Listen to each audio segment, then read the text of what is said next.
Well, we're going to talk about the virus show. So let's start with Gambit from New York. Gambit, you're the first call of the week. What's up, buddy? Hey, I just want to say it was the best time that I've had in years at this virus show. But I also wanted to inquire to him about a certain jewelry accoutrement a gentleman wearing a Back to the Future shirt presented him with when he arrived. Oh, I was so thrilled. I got a Hill Valley High School a graduation ring. Since, I didn't get one from my own high school. Yeah. I got a nice one from Hill Valley High, which, of course, is, Back to the Future. Yeah. And somebody gave it to me, and I thought it was very good. Thank you. You were wearing it on your wedding ring finger. Well, I was just wearing it on the finger that fit. I know, but that got some people talking. They're like, what's up with the ring on Anthony's wedding ring finger? I'm like, I don't know. I don't know what the hell's going on with him. Yeah, it was good. Yeah. People gave me that. I like gifts from the listeners. Very, very nice. Well, especially funny ones. Well, everyone is saying the phones are lit already. Look, we can take one. We'll take another one. Justin in Jersey. Justin, what's up? Hey, what's going on, guys? Hey, man. I was at the show on Saturday, and can I tell you, it was the greatest comedy show I've ever seen in my entire life. Oh, very good. I'm glad you enjoyed it, because that was the last one as well. Was it? I want to make it official. That was the last O&A virus show ever. Well, because it's gotten to the point. Well, thank you, Justin. Well, Justin, what was your favorite part before we get into this? When Jimmy, right before Jimmy came on stage, when we all blew that one guy off the stage. Oh, that was his favorite part. Hence, the last virus show you guys will ever see. Oh. Because we cannot turn the listeners around to the point where they can understand what we're trying to do here. Like, we invite these comedians in to our house, the O&A community. They are friends of Anthony and I's. They are friends of the show. We pick guys that we think people will enjoy, and then the audience, because they don't like somebody, turns around and boos the hell out of them. Viciously boos them. And here's another thing. And they don't understand in the end what that does, and we're going to get into this today. Here's another thing. We got like complaints when we first announced the tour, before we announced any new comics that were coming on. Right. From people going, it's the same lineup. What, am I going to go again and see Patrice and Jimmy? It's like, no. We'll get some other guys in there. The second we bring someone new on stage, these jackasses just pounce like hyena. First of all, they boo us. Yeah. Yeah, and they still boo the guys. Patrice has been doing our show for, 6 to 8 years. Oh, my God. And he's scared to go in front of the O&A crowd. It really is. And let me go with what Anthony said. As we were trying to get comedians this year for the O&A comedy show, a lot of well-known comics said no to this show. Yes.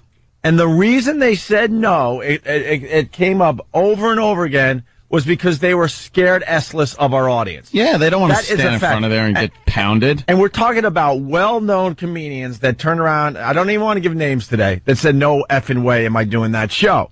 So these idiots that think it's so cool to boo the comedians, or one comedian, we almost had a good show.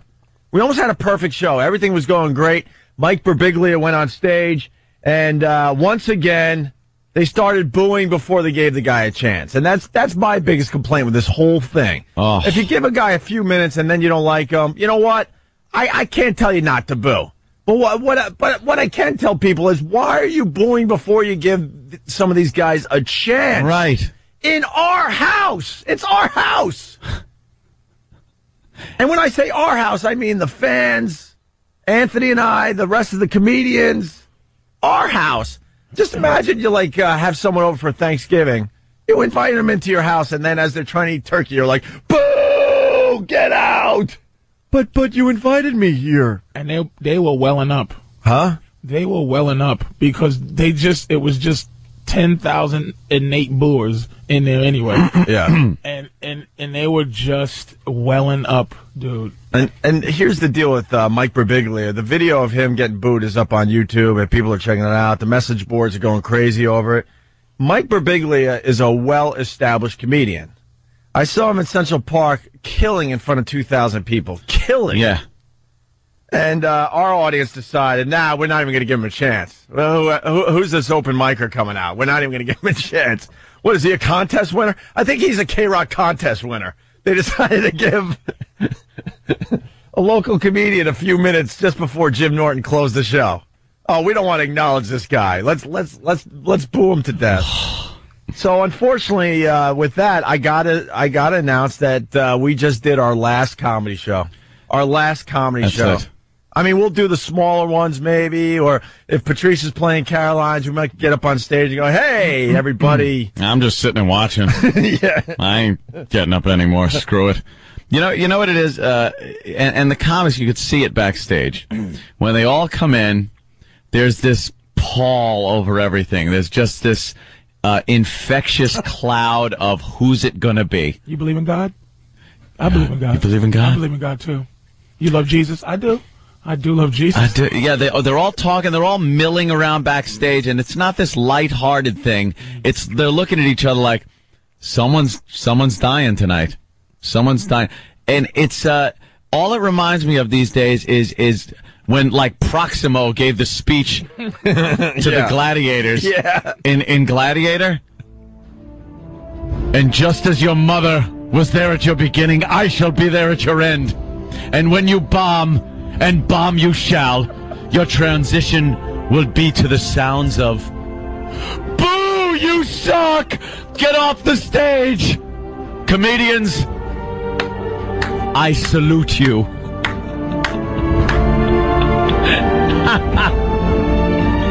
Can any of you make jokes? Have any of you done comedy before? Yes, I opened for you at Caroline's. Stick together! Stick together! It was just, I swear to you, that's the atmosphere. You just don't want your mother to get that call. No. Knock on the door with your folded flag.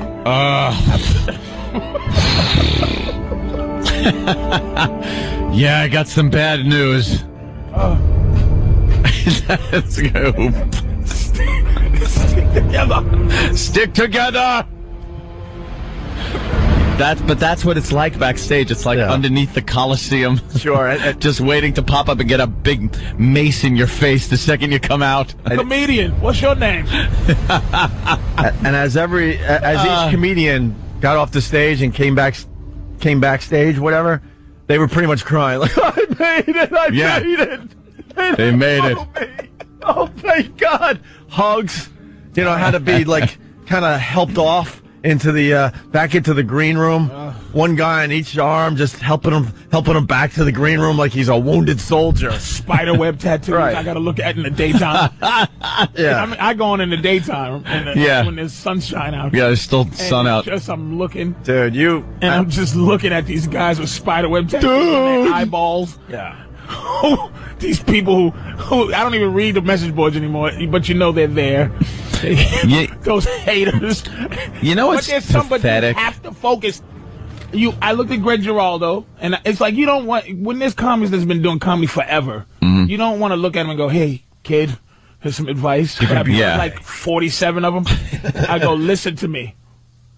Focus." That's my advice, because something's gonna be happening. A beach ball, a raping, 10 booings up above, the air horns. You suck, dude. It's gonna happen. How about the air horn? I go to Pete. I'm like, there's a guy out there with an air horn, kind of disturbing every single comedian.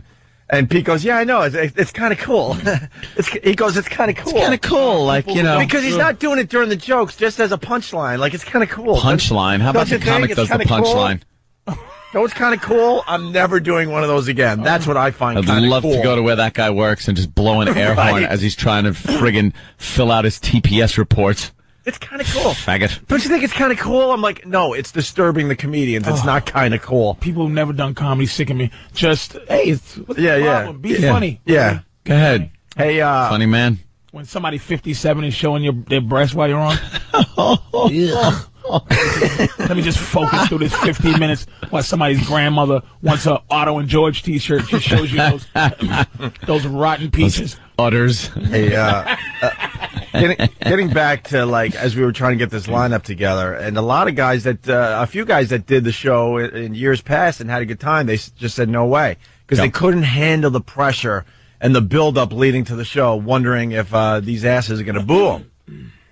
And that's what it is. And then we started getting weird excuses, like, could you do the comedy show, for us at the PNC? He goes, no, I got a set of chuckles I got to do in Akron, Ohio. I'm like, what? Why would you go to Chuckles in Akron, Ohio, making up, comedy name here, instead of playing in front of 10,000 people? Because they're not going to get the equivalent of a shovel in the face. I'd rather do 47 shows at Chuckles than the 15 minutes. And I saw a few in Montreal, by the way. Yeah. Remain nameless. Yeah. Who were almost saying, hey, I was supposed to do that, but it was almost like, hey, but I had to do something else. But they left out the detail of thank God. Yeah. I had something else to do. What you have to do? I had to buy some bubble gum. Very busy. It's Saskatchewan. In the comedy world, it's becoming the thing. These guys are all chattering among themselves and like, you're doing the show? What are you, insane? You're crazy. I can't believe you're actually going to try to do that. And then another guy gave us an excuse. A big-time comedian is like, I got a block party that weekend. I'm like, all right, something's up. Go for it. Here's Sonny Forelli from Boston, Massachusetts. Sonny! Hey, guys, what's happening, man? Hey, man. Good seeing you on Saturday. What's up, Sonny? I'll tell you, I was thoroughly disgusted. And Patrice, I just want to correct you a little bit. You said you did mention about the message boarders. For the most part, it wasn't the message boarders this time that booed them. I just want to say that. I have to give credit. I have to give credit to. This is what I mean when I said focus. I think it was the most I ever seen at the PNC. It was completely filled. Like, it was crazy. Yeah. Like, real rock concert type of thing. The most, because I guess it's not spread out anymore. So people are coming from everywhere in that tri-state or whatever. And the focus means there are going to be about 2,000 that hate you, right, and 9,000 that love you. So focus on the 9,000, right? So it seems like we're trashing the entire audience. Those people, you seem like you're trashing the entire audience. It's not. It's just 2,000 people that you have to focus out and give a great performance of people that seen you 25 times and know you well enough to go, Patrice wasn't on top of his game today. Or Bobby wasn't on top of his game today, or wow, they were great today. Yep. Even due to the fact of beach balls and air horns and you suck and old ladies. That's what I mean. So the ones that were great, I say they were the best. Let me, just to say this, the best crowd ever. Other than 2 years ago at the PNC, this is the number one you really audience. Like the audience, huh? They were beautiful. They were material. I mean, Brewer was doing stuff about his kids.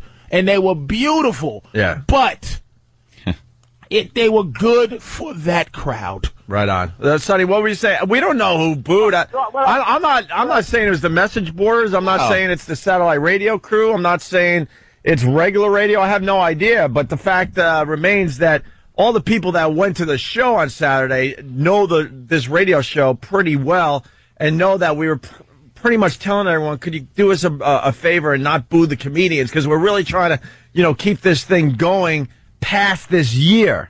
And at this point, we have to say that was the last virus show. There's no way we can do this anymore. No. Comedians were saying no to us that should not be saying no to us. You could do it again. And that's why it was the seasoned veterans that we brought to the PNC. We brought the best of the best. The seasoned vets. No joke, man. Guys that have been doing this radio show for 8 to 10 years. You guys have to audition. Well, like I wrote on the message boards, all right. For those who did boo Mike Birbiglia, all right, a big F you. You're an effing douche, and you should go suck your father's bleep. Oh, Jesus. After he effed your fat trailer trash mother that got AIDS from effing the family dog. Okay? He said the F word, and then said bleep in place of ass. Yeah, I know. You are a dummy. Sonny, go away. But thank you, Sonny. I know Sonny was not happy.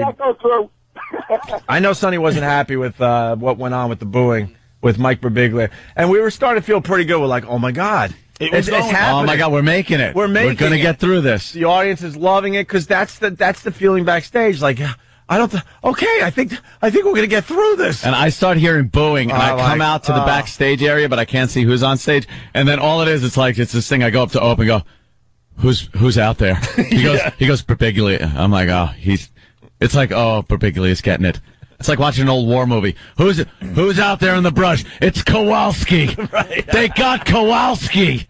In fairness to Birbiglia, there's no one when they get a fat one at the O&A shows, no one laughs, and no one goes, aha. It's just you bring them in and you give them that shot of Novocaine. And and you try to put his guts back in. It's medic. And you take him to the chopper. To the chopper. That's what I was sort of saying. After they left the stage, they look like they needed a medic. Nobody, after that, it's just like no one, Billy took that thing and made it into something incredible. And that's what I think everyone's trying to recreate. And it's like, it ain't going to happen, dummies. That was magic what Billy did. Yeah. Magic. It can't happen again. No. It's funny because a few people on the phones, I think one of our own guys, Butcher, just wrote that about the sweatshirt, right? Yeah. They're trying to justify why they booed Mike Birbiglia at the big show on Saturday night at the PNC. They're basically saying we booed him because he walked out on stage with a hoodie on and it was 100 degrees out. Well, all right, boo away. Boo away then. This is what we're up against. This is why I feel good saying that we did the last virus show. We did 14 or 15 of those. I was trying to count last night. I think 15. It's over. It's done. That information is pertinent, by the way, because I was going to wear a suit jacket, so they would have booed me due to that information. Oh my God, a suit jacket. Hi, how are you people? Hey, Patrice. Actually, Sir Patrice here. Hi, guy. Part of the YouTube video of Mike Birbiglia getting booed, and we'll link it on oandradio.com. One of the guys, Mike Birbiglia, decided to ask why they're booing, so God bless him, he went in the crowd. And one guy goes, "'Cause you're wearing a hoodie." Giant killer, by the way.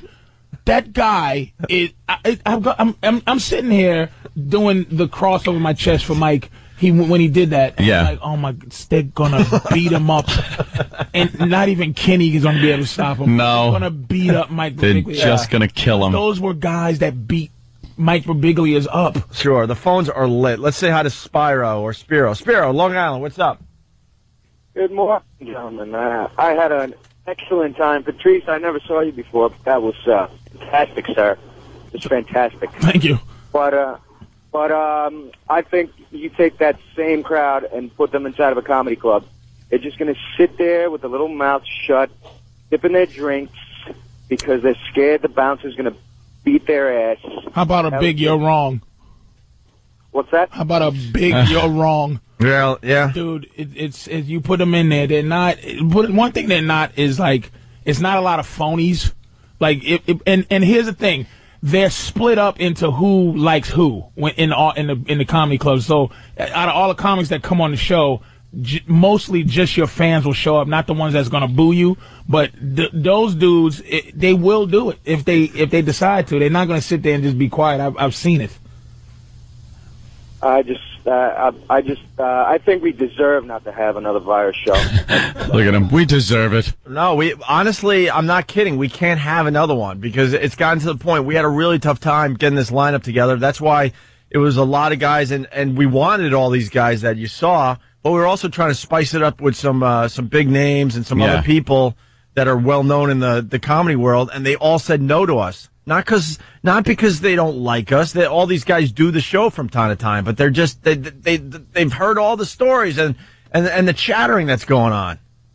I don't blame them. And even these guys that have done the radio show for so long, I mean, backstage they had that look on their faces, like Ant was saying, that they were pretty much going to battle. Yep. And hoping to get through it.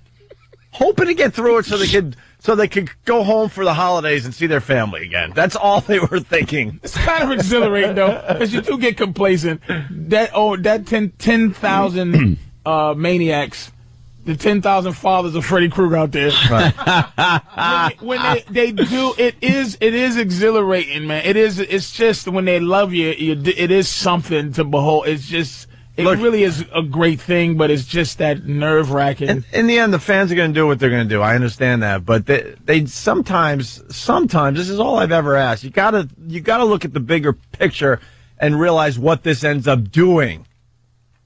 In the end, it winds up we don't do another show because we can't get the right guys anymore. We just can't get the right guys. They don't want to go into it. These are comics that have gotten on airplanes and flown to Iraq. Right.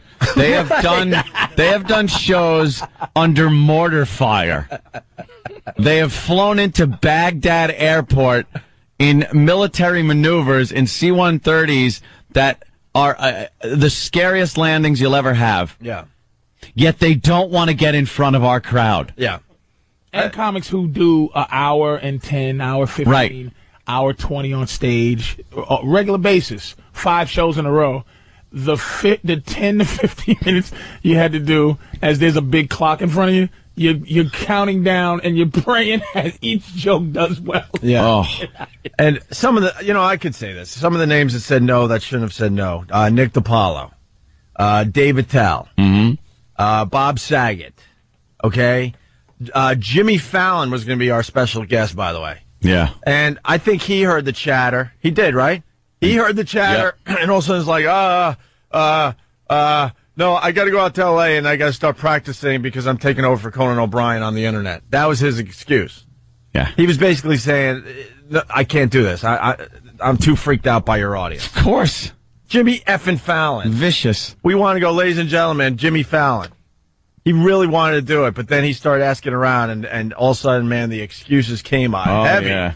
So what's this all about? What's this? And he must have heard like, you're not going to do that. And there were other guys as well that said no, that are right up there with the names I just mentioned. Norman, New Jersey, what's up?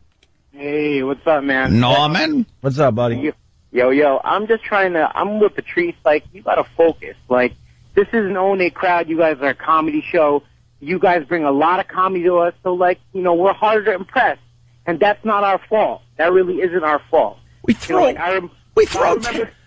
like 10 guys at you. You couldn't sit through one guy without booing? One guy near the end of the show. You couldn't help us out and just get through it, because then we would have a great story to tell. We're like, guys, to all the comedians out there, good news, 10,000 people at the PNC. No one got booed. People are saying it's one of the best shows they've ever seen. And that would have made it easy to book this thing next year. Instead, now we have to officially say you saw the last one.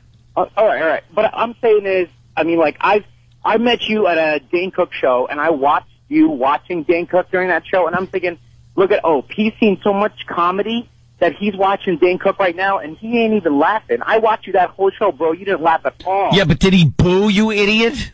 Well, yeah, you didn't boo, but I'm saying that's the mentality. We're dumb animals. We are. But, you got to impress us. We're the only... No, we don't. We set up a show. They're funny comics, and if one doesn't float your goddamn boat, you sit there, drink a beer, look at your white trash girlfriend, or whatever the hell you want to do. But booing the guys is stupid.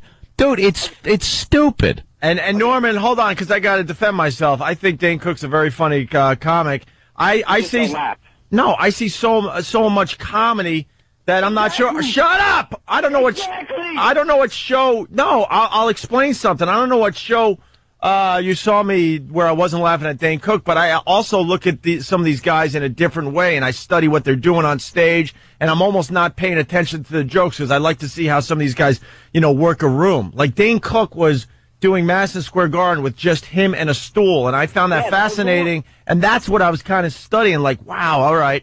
I was watching his body movements and his body language. Okay, so you're telling me you... Boo! I hate your phone call! Boo! Your phone call sucks! Dude, have a better phone call! Boo! Ass.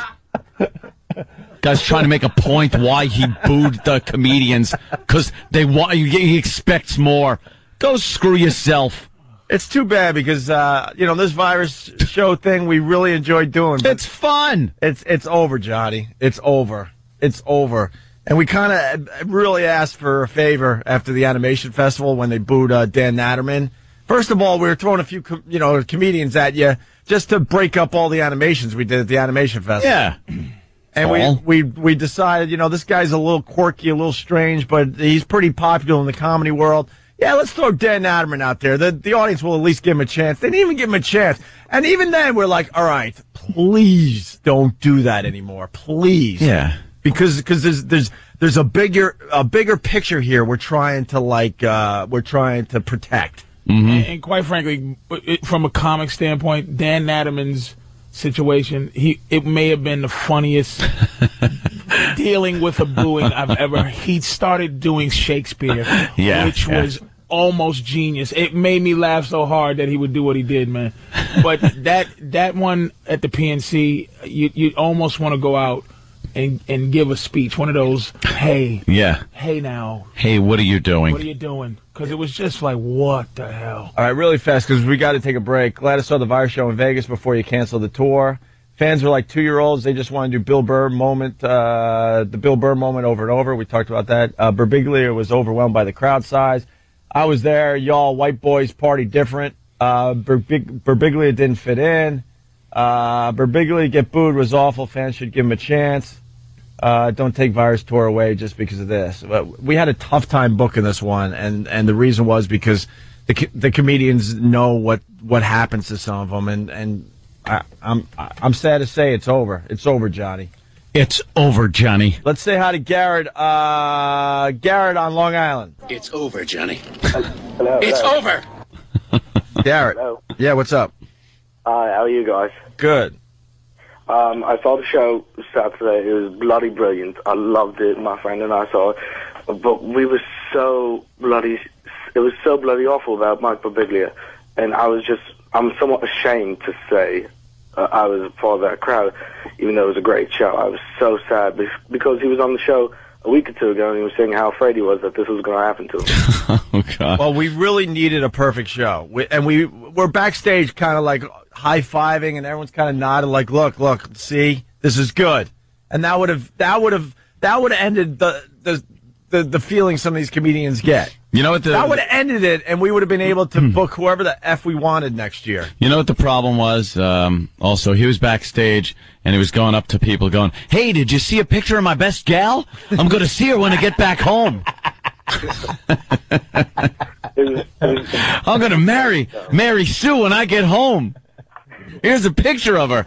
Oh, never do that. Take a good look at this lumper. Yeah. Bag him and tag him. Let's go to Adam in Jersey. Adam. You wear a hoodie out on stage, and I'll get you a one-way trip out of the bush. But he was sleeping. I guarantee. Adam. Yeah, I think Birbiglia was just a bad choice. I've seen Mike Birbiglia before. He's a funny guy. I just think it was a bad choice to have on that show. His comedy just doesn't do well.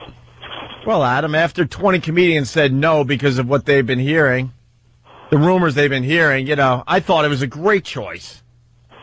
He knew beforehand Birbiglia was going to get booed. I mean, a lot of people did.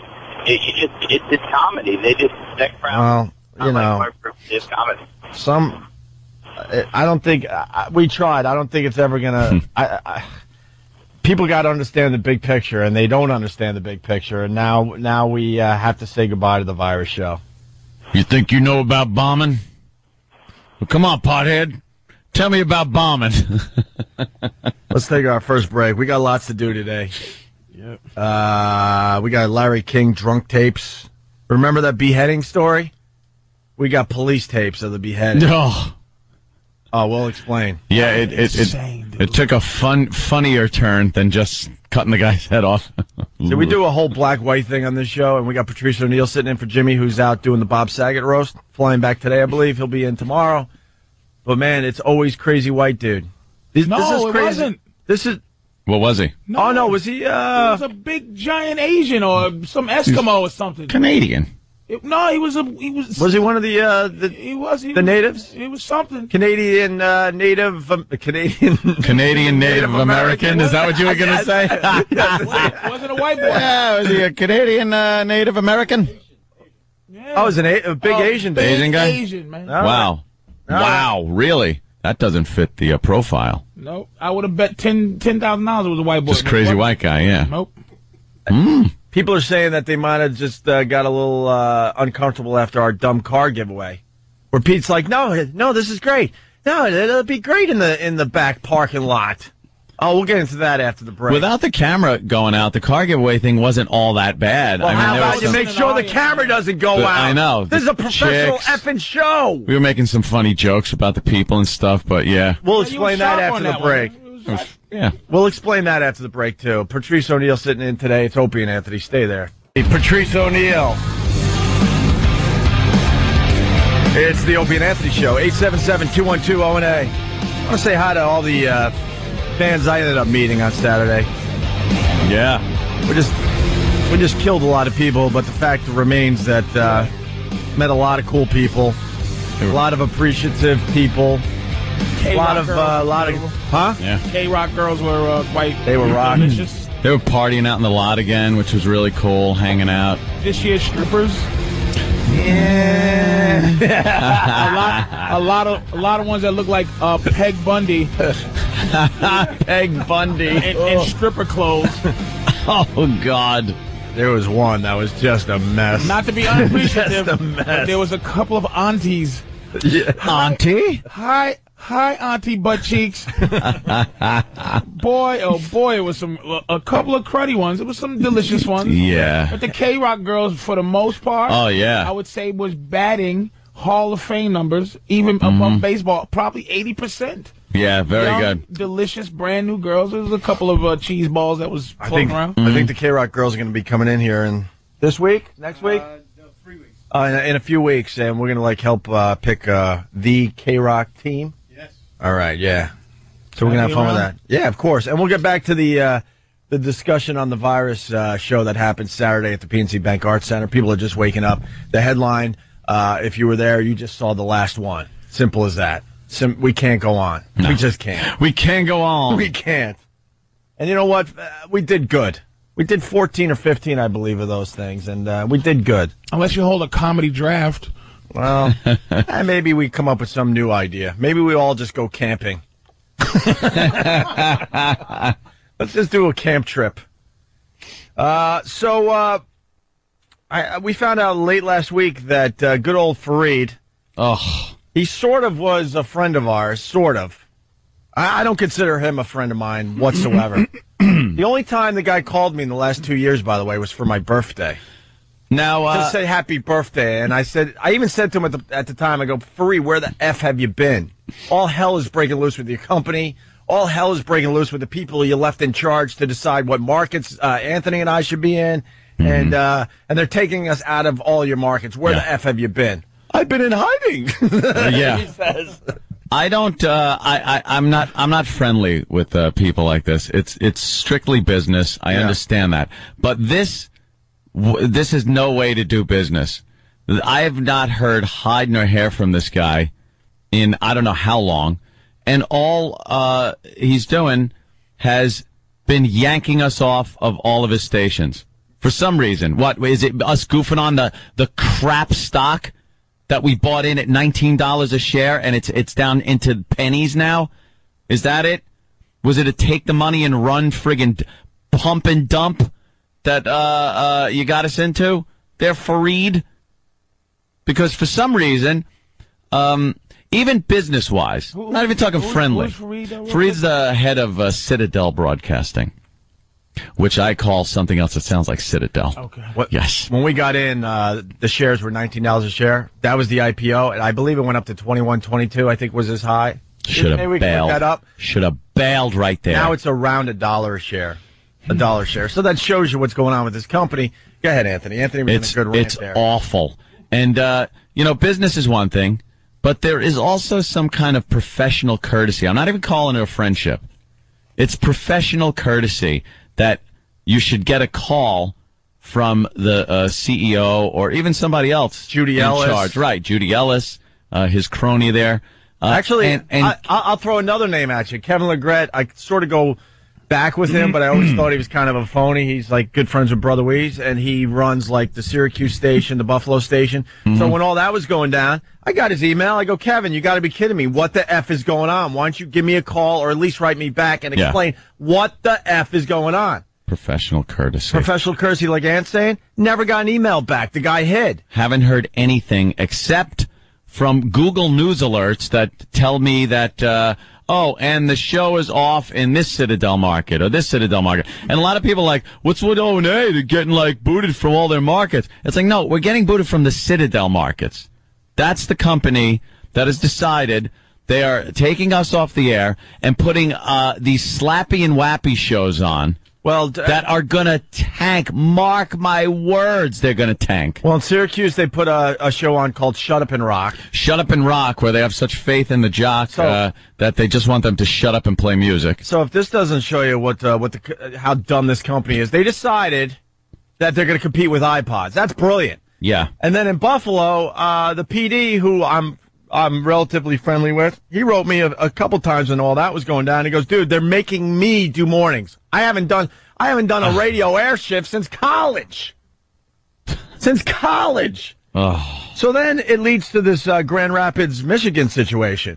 Yeah. We got a Google alert that we're being replaced in Grand Rapids, Michigan by a show called Gray and Kluck. And Gray and Kluck are claiming to be the edgiest show on radio. Yeah. Wow.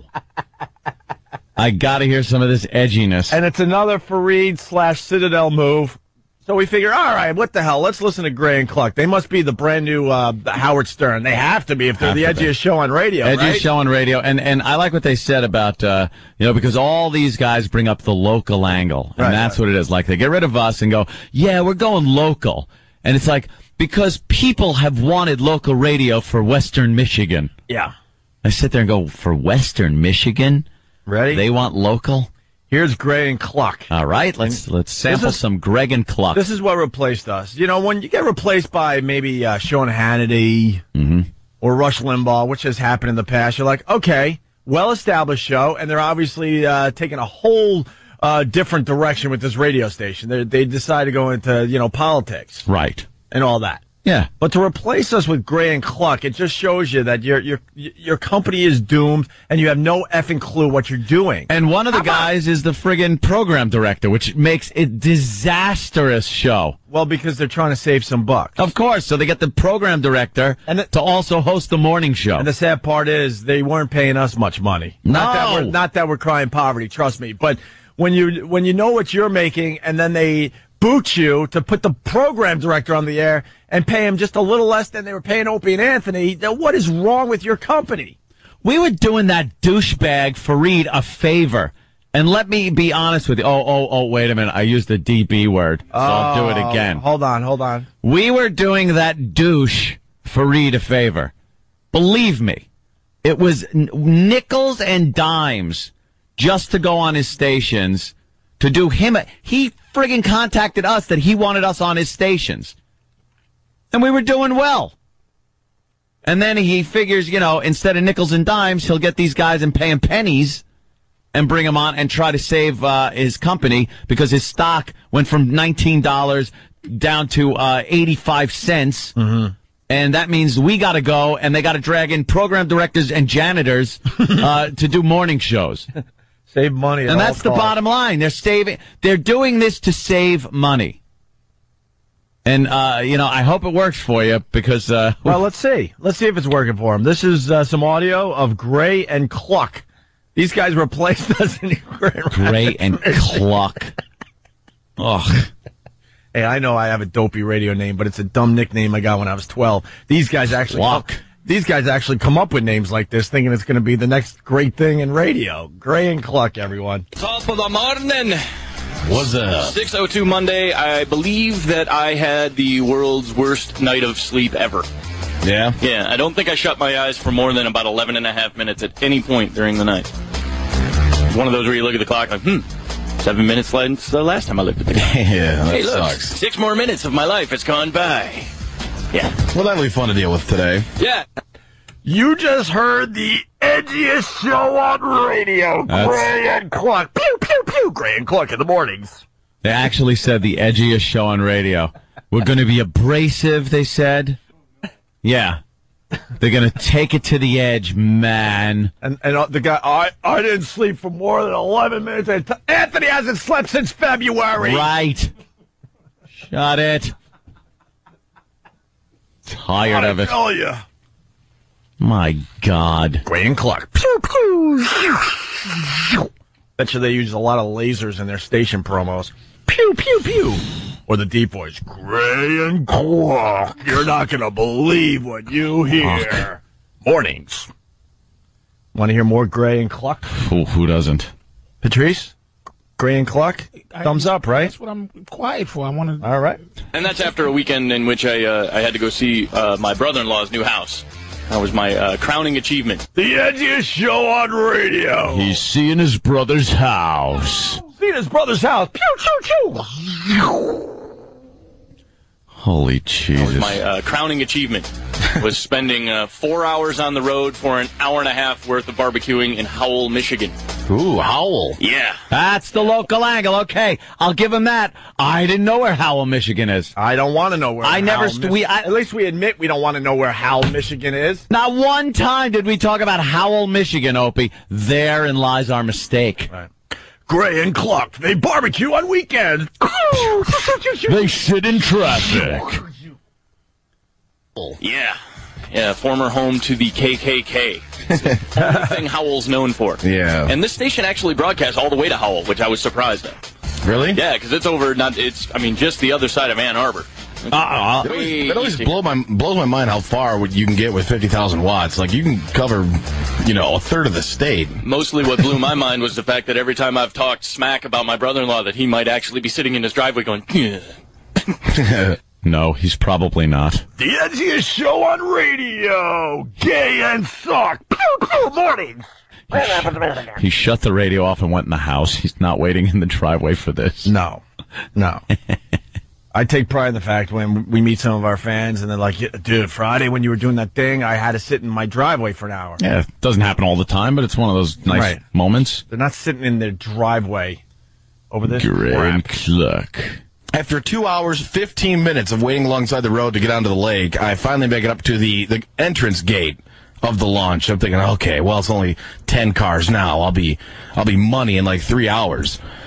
And that's when I remembered that I may have very well moved the keys to my boat up to Grand Rapids with me. So we stop, we get out, go back to the boat, uncover it, flip it inside out. Sure enough, I did move the keys to Grand Rapids. No, you didn't. No, stop. No, you didn't. This is some of the most edgy, abrasive radio I've ever heard. They're taking it to the limit. Free, lose my effing number. Buddy, I heard you talking about lose my number. I don't need you, and obviously you don't need us. Enough with You know them. what you're doing with Gray and Kluck mornings, Grand Rapids, Michigan. Not even the common decency to give a call and say what, why, how, who. I did move the keys to Grand Rapids. I just grabbed all the crap, threw it in a box, moved it up here. I wasn't even thinking. Well, dude, your friend didn't stab you, so consider yourself lucky. No, he gave me one of those looks like, dude. Dude! Exactly, Patrice. Just eat. Just eat. Well, in this next track, we got two left, guys, and then we're going to move on to other things. Kluck gets edgy and talks about what he did instead of getting on his boat. Because, see, he left his keys, Anthony. I know he did. Wow. He left them in Grand Rapids. And he wasn't anywhere near Grand Rapids. Wow. Let's find out what he ended up doing. Yeah, dude, I'll take a barbecue with my brother-in-law in Howell over that any day. It was the worst. So I did what any self-respecting piece of white trash would do. We went to Dollar General, bought a bunch of kiddie pools, and set them up in the yard. And then Of your new place or down in Kalamazoo? My buddy's house down in Kalamazoo. So we got like a couple. Boy, they are keeping it local, let me tell you. Yeah. I've heard more Michigan cities than I've ever heard in what amounts to probably a minute and a half. Oh, are they keeping up? They probably was like, look, our first day, we are going to get out there, and we are going to just mention every goddamn city in Michigan. Right. And they're doing it. Program director as morning show host equals suck Always. And how about this? There's a bunch of guys that write for radio because we saw it on the Google alert. If a radio show goes, we are the edgiest show on radio, why don't you ask them why they think they're the edgiest show on radio? Yeah, what are you doing? Because talking about lost keys and maybe not sleeping at night and barbecues, I don't know, but I don't find that too edgy. That's filler. Right. They're doing a whole show of filler. My buddy's house down in Kalamazoo. So we got like a couple 30-packs of Natty Light and sat out in the front lawn and kiddie pools, and then we had to slip and slide. Nice. Yep. By the way, that didn't happen. No, of course it didn't. The guy had no confidence in his lie that he was about to tell because he had a boring weekend, but he knew he had to come up with something. Got to say something. It's Monday. Jesus. I did nothing. And this is typical. So then you, as a jock, you talk about your boring weekend, and then, of course, it leads to the bit of the morning, and here it is. It's not very often you can actually disappoint more than 10 of your friends all at once. So that was fun. Well played. Yeah. If you've got a story that can beat that, let me apologize in advance, and you can call us anytime you want. 800-785-1073 is the number locally here in town. 459-1180. I'm waiting for one of my friends to call and be like, yeah, I was going to go out this boat this weekend, and then some jackass forgot his keys. You know how dumb you feel forgetting your keys? How dumb do you feel? No? I thought that was going to be the next line. Well, there you go. Enjoy Gray and Kluck. There you go, Michigan. They're setting the radio world on fire. Way to go, Fareed. Way to go. That should get the stock up to $1.02. Yeah. Pay me, you dumb son of a bitch. You swindled me. You swindled me. Right. You hire us, you put us on stations, you dangle an IPO in front of us, we buy, the stock plummets, and then you kick us off all your stations. Bravo. For a shyster, you're doing perfect. For a gentleman and a CEO of a radio company, you suck! You suck! God, I hate you. Well, give him a call. 1-800-785-1073. What?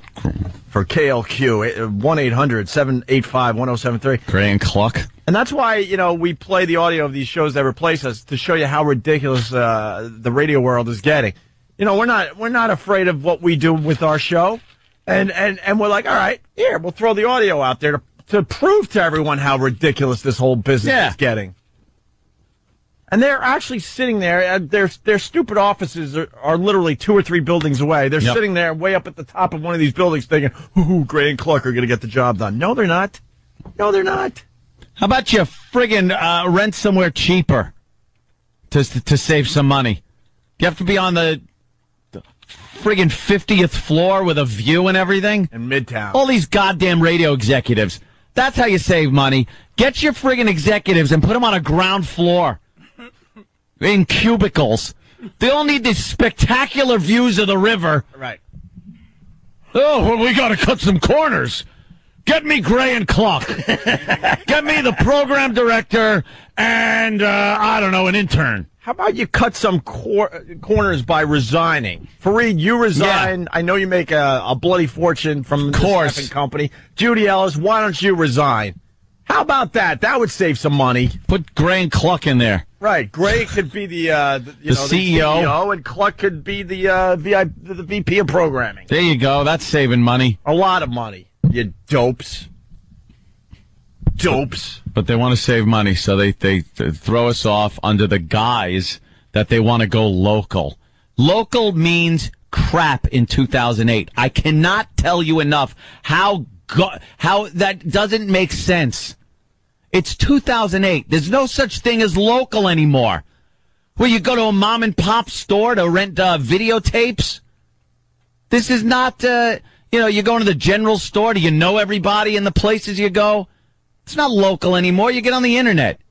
You watch TV. It comes from other lands. Right. And not a phone call, not an email. Kevin LeGret, you're a joke in this business. You're an effing joke. Not even the courtesy of an email back saying, look, it's out of my hands. This is what we have to do. Hiding behind your desk, beneath your desk. You didn't learn too well from Eric Logan or Mr. Karmazin, because I know you worked for Mel as well. You didn't learn from these guys, obviously. No. Because when when some tough decisions have to be made, guess what? Mel Karmazin freaking would go face to face with us and tell us what was going on. Eric Logan would do the same thing. What did you do? You made believe I didn't send you an email. Nothing. We didn't exist. Just brush it under the carpet. You bunch of friggin' Citadel executives can suck a fat one. I'm appalled. I'm appalled by them. I've never seen a collection of more unprofessional douches than I have that are running Citadel Broadcasting. That's why your stock's at 85 cents. Because you suck as executives. No. You stink. No, it's funny, too. They're paying 2 morning shows in a lot of these markets. Because guess what? Pay me. Yeah. Pay me, mother F. Pay me. You have to pay us for a while to come now. I want my $25. Have fun paying us as you have to pay another show, you dopes. Believe me. You dopes. Fareed, lose my number. We're done. I think he did. I haven't gotten a call from him in quite a while. Hey, buddy, happy birthday. Yeah, well, screw my birthday. Why don't you tell me what's going on? Yeah, how about a little friggin', hey, come on over. I want to discuss something with you, tell you what's going on with the company. Right. Here's what's... and I'm not even... Because I've said this in the past, too. When shows get blown out, it's one thing. They don't tell you because there are things going on. They got to get other people in place. So they don't tell you. It's radio. It's part of the business. But this situation is different than that. Fareed absolutely could have called us over and said, hey, guys, here's some moves I got to make. And then let him explain his point. But he never did that. I punch up a Google alert and find out we're off in bum crap Michigan. Good! Deal with your stupid friggin' goddamn, what's his name? Kluck? Gray and Kluck. Gray and Kluck. Live with Gray and Kluck. One is a program director. I can't even say enough how bad program directors are as morning show hosts. They stink. It's half their job. They're not concentrating on that. They're thinking of what friggin' record company executive they're going to give fellatio to. They're not thinking about their show. What record company's going to send them to the Caribbean? The Caribbean to spin their records. And a nice package of nose candy. Of course. Like the old days. Give me some Coke, I'll spin your records. Right. The good old days. Accuse them all of being junkies. Keep playing Coldplay and we'll keep sending those little packages. Right. You want 14-year-old girls? You got them. Right. Spin my records. That's right. What is this, WKRP in Cincinnati? Worse than that could ever be. Right. Oh, the old days with the PDs. Oh. Look, I'll tell you this much. When you have a program director actually doing one of the shows on that station, you know you're never going to get anything edgy because the program directors are the ones to tell you not to do anything. You want some Coke, free records, and a trip to Thailand to have sex with young boys? Oh, wait a minute. Speaking of which, I want to congratulate Gary Glitter for making it out alive. Hey, he's out. Gary Glitter is going to be out of prison. We can get into that story after the break. All right. Because we're edgy. We're Gray and Kluck. Where we're not doing radio, we are barbecuing. Live with it. Live with it, Michigan. He just said F Michigan. F the whole state. He F the state for letting Gray and Kluck come in. This is your fault. Hope you enjoy it. Hope you enjoy the local angle. Right. The local angle. Who cares? But I mean, I want to know. The guy. Hey, so we went up to Kalamazoo. Did you? I mean, it helps. It helps you understand the local, Oh. Does it, Patrice? I think I enjoyed them, to be quite honest. I'll be honest with you. Occasionally, in your home state, you throw out local references so your friends in high school can go, I remember him talking about that. That's the only reason we do it. So if you bump into him and go, hey, I heard you talking about our hometown. Yeah. It's an ego thing. That's all it is. I think you guys should talk about the East Village more. Yes. Let's talk about the East Village. Dude, when you, you guys never had to do this, but I had to go here and I had to go there. When you start a radio show in one of these godforsaken places, they actually hand you a list of all the local towns. They give you the roads, who the mayor is, and you just sit there. So on Saturday, I was driving down Lakeshore Boulevard. Yeah. On my way to Lancaster. No, you said it wrong. It's Lancaster. Right. Oh, my God. You said it wrong. It's not local. Boys, it's pronounced Peabody, not Peabody. Remember that? Boys, I'd like you guys to drive the signal. When we got the job in Worcester. Worcester. in Worcester, when we got a job there at AF, and Brucey Mittman was the boss, the first day we get in for a meeting with him, he goes, boys, I'd like you to drive the signal. I'm like, what? He wanted us to drive the perimeter of the entire signal of the radio station to get to know the towns that it hits and everything. And I'm just sitting there in a car with Opie going, oh my God. And I'm thinking to myself, because I don't want to stir things up. I'm taking the job. It's my first radio job. I don't want to stir the pot. You didn't want to think that this sucks. But I wanted to turn to Opie at one point so badly and go, why are we doing this? Let's just stop and get a beer. We did. I know. Oh, all right. Finally. You scared me. No, at first I was like, Peabody. No, we started driving like, why are we doing this? No one's going to know if we did this or not. Yeah, let's look at a map. Let's go get a beer. And then we go on the air and admits to Boston, he's like, yeah, I'm a Yankee fan. And Bruce is like, no, you have to say you're a Red Sox fan, Anthony. No! I'm a Yankee fan. What is it going to do? And that's the conflict. They're not going to listen? And that's what Boston loved about us, was the dumb conflict that we brought to the area. Like, someone actually admitting they're a Yankee fan on radio airwaves in Boston? You just never... That's insane! Never listen to these douches. They don't know anything. And Fareed, you're one of them. You don't know crap. Boy, how are you CEO? 85 cents a share! He always wanted to be Mel Karmazin, and I do believe at this point it's safe to say you fell a bit short there, Fareed. Yeah. You know what they called you back in the old days? Bean counter. They said, the bean counter wants to be CEO of a radio station. Yeah, because he was one of the accountants over at CBS, Infinity Broadcasting, for a while. And then when Mel left, they kind of elevated him to the level of CEO over there, or whatever the hell he was supposed to be. And they're like, well, he was a bean counter, so he's got... Not too many beans left! I bought 19 beans. I have 1 bean left per share.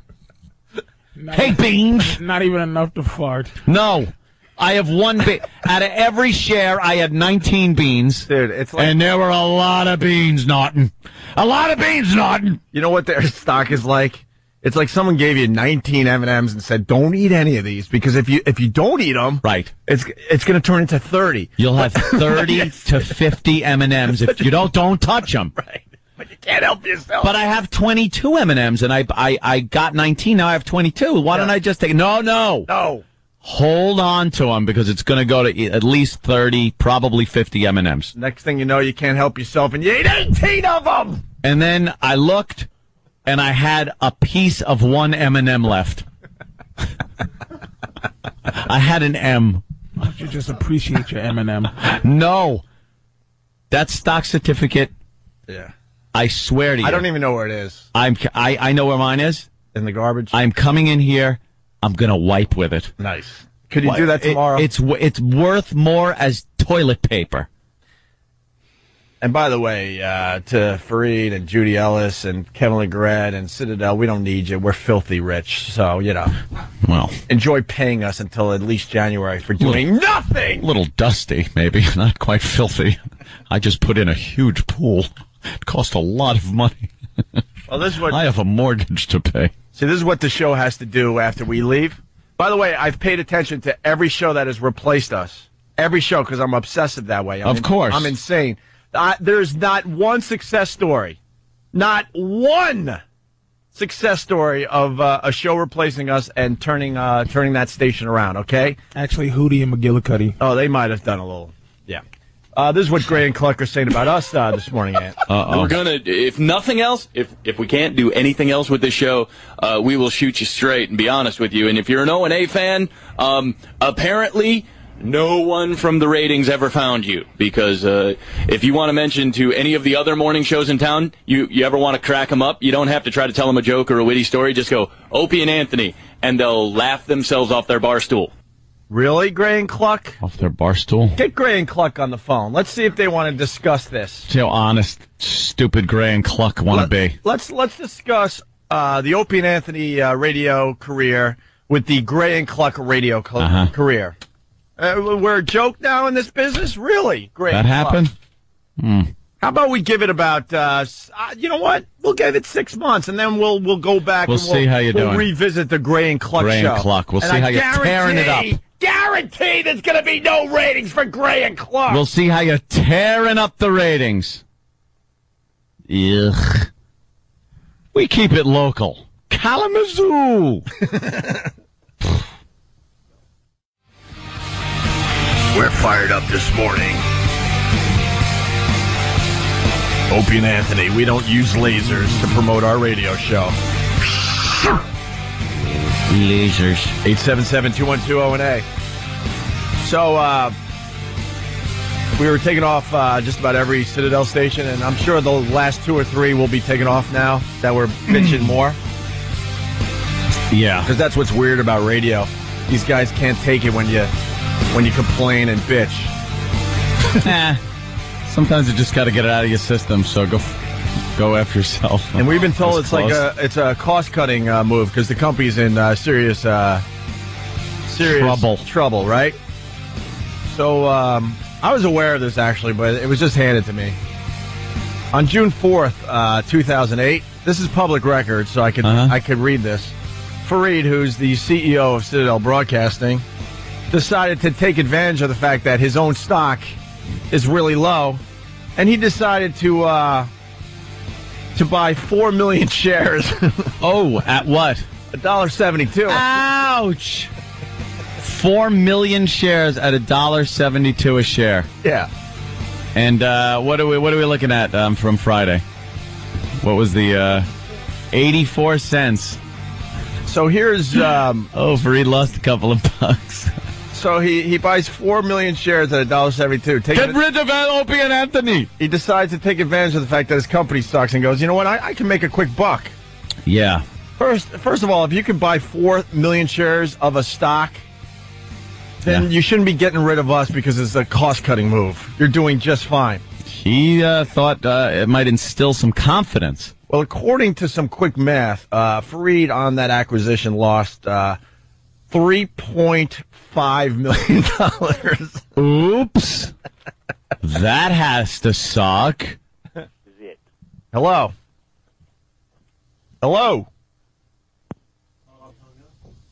Yeah, see? That's what brave radio guys do. That was Gray and Kluck. As soon as they realized it was us, of course they're going to hang up. Yeah. Yeah, make all your jokes when we're not on the phone with you. More effing phonies in this business. We take it right to you. There you go. There's the brave Gray and Kluck. There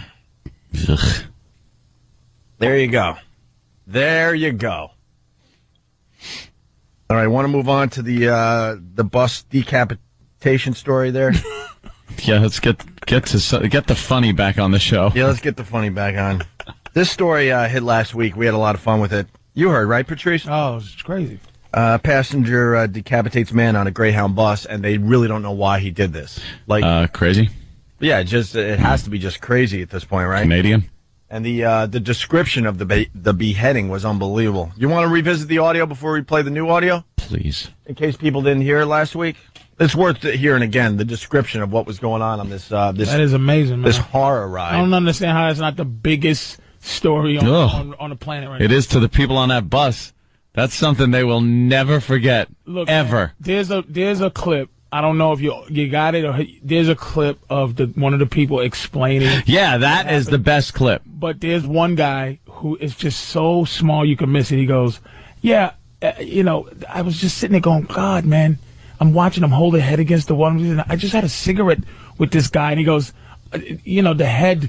I just had a cigarette with this guy. The head.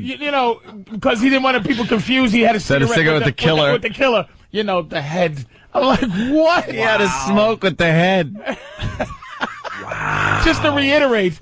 Ooh. Because he's standing there like a monster. Sure. Here's the story. Witnesses say a man traveling aboard this Greyhound bus repeatedly stabbed and then decapitated his seatmate, then paused to display the head to passengers who had rushed from the bus in horror. Just took a knife out and stabbed him. Started stabbing like crazy. Neither the victim nor the attacker have been identified, and the motive is unclear, but authorities have taken the 40-year-old suspect into custody. They say they arrested him after he tried to break a window on the bus and escape. It was a blood-curdling scream like that. I was just reading my book, and all of a sudden I heard it. He also said passengers who fled the bus secured the door, and the driver disabled the vehicle, preventing the attacker from getting away. They were very brave. They acted swiftly, calmly in exiting the bus, and as a result, nobody else was injured. The witness says as soon as the passengers were outside the bus, that's when the attacker showed off the victim's head and also began methodically carving up the body. A spokeswoman for Greyhound says there were 37 people aboard the bus and one driver. Probably didn't have to replay that clip, but that's a good setup for the people that didn't hear. It's the eyewitness stuff that's amazing. Yeah. He got on the bus. He looked totally calm, totally normal. We stopped for a cigarette break. He got off the bus. When he got back on the bus, he got his stuff and he came to the back, right to the back of the bus, and sat right behind me, next to the victim. The bus continued on, I'd say, for, I don't know, another 20 minutes, and all of a sudden we all heard this scream, like a blood-curdling scream. I turned around and I saw the guy, the attacker was standing up right over top of the guy with a large hunting knife, like a survival Rambo knife, holding the guy and continually stabbing him in the chest area. He must have stabbed him 50 times or 60 times or something like that. Oh, my God. With a big Rambo knife. Yeah. I ran to the front of the bus and told the bus driver to stop. Someone's getting stabbed, and screamed, "Everybody get off the bus, off the bus." We all eventually got out. The whole time the attacker was just calmly over top of the victim. He's continually cutting him. I think the victim was gone at that point. Went back into the bus to see if maybe the guy was still alive or what. When we came back on the bus, it was visible at the end of the bus. He was cutting the guy's head off and pretty much gutting him up. Wow. My girl goes, "Why didn't anybody try to help?" Really, sweetie? Yeah, you're gonna jump in there with the guy with the Rambo knife and stabbing him like Jason. Get a hold of us. Hey, Gray. Yo. Why are you guys trashing us on your first day? You think that's like going to get the job done or what? It's our third week. Is it really? No one's paying attention. This is the start of our third week. And you're talking about barbecuing and losing your keys, and that's supposed to be the edgiest show on radio? Oh man, I'll be completely honest. I was the PD when we signed you guys on. Yeah, I understand that, and that's why you're doing the morning show now, because they're looking for something cheap. You know that, so why don't you tell your audience? Opie, they flew me to Buffalo to find ways to promote the show. We didn't do anything with O&A on the cheap. In fact, it killed the radio station. No. The listeners have said that they didn't see any promotion in Grand Rapids, Michigan whatsoever. And don't bring up Buffalo. We were doing very well in Buffalo. I know. That's why I'm friends with those guys. I was out there with Evil Jim for 2 days trying to pick up anything and everything that I could to help promote that show. Well, bro, stop being phony and making O&A jokes because you believed in the show. So just stop. Dude, the only thing that we ever said on this show was that the ratings... Hold on. We just played a clip. We had to make a change because of the ratings. And that's the truth. You know how the game works, man. You're not new to this. So you guys think you're going to get the ratings up now? Dude, just the fact that we're local to Grand Rapids will result in more ratings. Local. And so we're off in Buffalo also because of the ratings? We were doing very well there. Yeah. We're off in every Citadel station because of the ratings. I had no idea that you guys were off in Buffalo. Yeah, because Fareed, in his wisdom, who's going to end up with his 85-cent stock that we got in at $19 a share, is cutting corners by getting rid of expensive programming, what he deems expensive, and putting in cheap programming. Look, he's got you doing double duty. Well, dude, no, there's a couple of things there. One, he hired in a whole staff. When you guys went away, we're not saving any money. We had to hire... Believe me, he's saving money. And believe me, no offense to you. I mean, we listened to some of the stuff you're doing today. That's not going to get the job done. It's going to be a nice local show. It'll be a safe show. But you're the program director, right? Yeah. How is that going to work when the program director is supposed to march into radio studios and go, look, guys, you can't do that. It's too edgy. So, of course, you're not going to do anything edgy or interesting because your job's on the line. It's stupid. And you did take a shot at us. We just played this clip a mere 10 minutes ago. We're going to, if nothing else, if we can't do anything else with this show, we will shoot you straight and be honest with you. And if you're an O&A fan, apparently no one from the ratings ever found you, because if you want to give the other morning shows in town, you ever want to crack them up, you don't have to try to tell them a joke or a witty story. Just go, Opie and Anthony, and they'll laugh themselves off their bar stool. Yeah, they're going to laugh themselves off their bar stools, really? Do you know what we've done with our careers, jackass? Yeah, I do. So do your effing show. You moved on from Opie and Anthony, and just move on. You were a fan of the show, and now, because we're not around, you're going to trash us? Not at all. Do you have any idea? When were you on Leno? When were you on Letterman? When did you guys do a comedy show in front of 10,000 people? Why don't you answer some of those questions? Are you a syndicated show across America on satellite radio? Hey, when did you get your start in mornings? 4 years ago? 5 years ago? When did you get your start with Anthony on the radio? When was your first day on the air? What is this, 10 questions? What does that have to do with anything? Just don't trash us. You guys decided to go in another direction, so do that.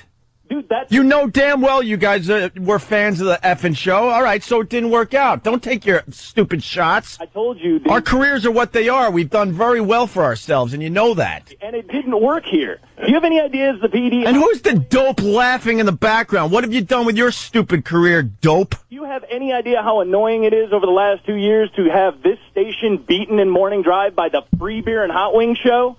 Well, I guess they like them a little better. What can I tell you? At least I've heard of them. So you're gonna now beat Free Beer and Hot Wings? Not off the bat. We're starting. No offense, but you're not, because you're the PD. You can't do it. You can't do both jobs because you're supposed to be the guy who goes, look, guys, you can't do that on the radio. So how's that gonna work? That doesn't pertain to anything. You're a suit. You really are a suit. Before. And then they did this because this is what you do after Opie and Anthony leave your town. If you're calling from New York City and you're rolling tape on this there in the O&A office, there's a reason you guys weren't on the radio anymore. This is it.